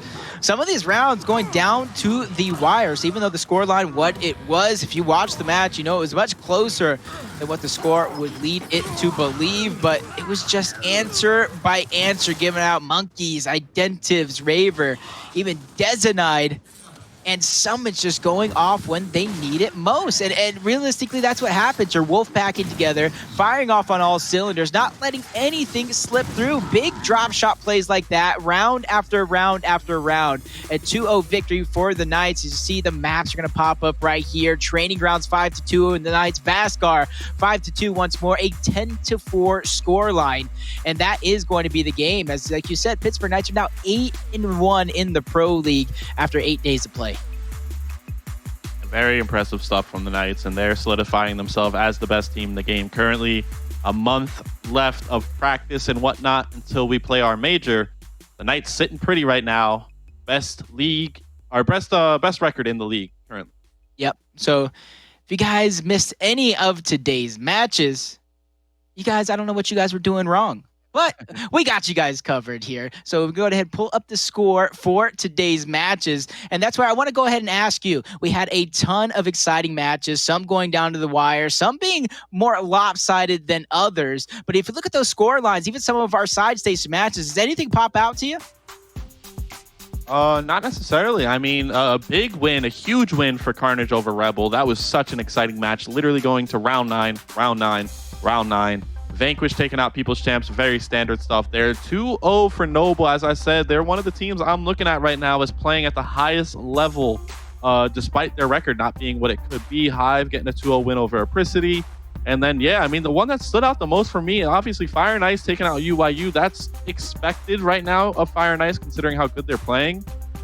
That one, for me, was the biggest win of the night. Fire N Ice getting that 2-0 win over UYU. And I still can't believe the way they won that first map, Asylum, round 9. After UYU had all the advantages, Fire N Ice just stole that map from them. On the other side of things, I want to go ahead and shout out that Carnage Gaming versus Rebel matchup. With their backs up against the wall, Carnage performed. They showed why they are getting as much hype, getting as much talk, getting as much shine as they are. New to the Pro League, they have not skipped a beat. And they are taking some of our top teams down to the wire. In fact, they are one of our top teams here. So looking at that team, man, I can't wait to see them continue on to perform in this one. But I want to go ahead and remind you guys, this is not it for the Pro League, but we are taking a quick break. They got some more Thanksgiving holidays going on, but we also have a new operation dropping. I do believe new maps, new characters, and more. Are you excited for that? Oh yeah, I saw a little teaser. I saw Dizzy and Scourge, two of my favorite characters, especially Scourge. I use them all throughout Gears 4 Esports. But yeah, I'm excited. I mean, Operation 4 was amazing. The content's been great. The new store has been amazing. And I can't wait to see what content the Coalition has in store for us in Operation 5. I'm excited for those maps. I saw River on there, and yeah, you won some championships on River. I've played some game battles matches on River, but I can't wait to see what it looks like in this game. But like I said, once again, the Pro League is not over. This is week 4, day number 2, the 8th day overall. We still got 2 more days on December 1st and December 2nd. And then following that, we got our online major. So we're just giving you guys a short break from Pro League matches to kind of regroup, to regain yourself for that final week and that online major. But as we end the show, do you have any final words, any shout outs you want to give? I know you have tons of fans out there, especially, like I said, being a former champion. Well, of course, it was a pleasure, honor and pleasure. Thank you to UMG and the production. Thank you for being a co-caster. Of course, the players putting on an amazing show day in and day out, just continuing to push the meta in Gears 5 Esports. Of course, Microsoft, the Coalition, and Rise put on a show today, getting taken out by the Knights, but it's been a fun Pro League so far. And as you said before, we're taking a break for the holidays, coming back the first week of December for our last week of Pro League, and then our first major of Season 2. I can't wait. I can't wait either, but I can't wait for Thanksgiving. So this is a much needed break for me. I love to stuff my face. By the time I come back, I'm going to be 6'2", but that's just because how much I'm going to be eating. So make sure you guys stay tuned. Follow on Twitter, UMG Gaming. Follow me, follow Ribs, follow all these fantastic pro players, because December 1st, the action will be heating right back up, leading right into the last week of the Pro League, into our major. So make sure you guys stay tuned, stay up to date, because next time you see us, we'll be right around the corner from crowning our first champion. So with that said, from Ribs, from myself, from UMG and the exciting production crew behind the scenes, thank you guys for joining us, and have a great day.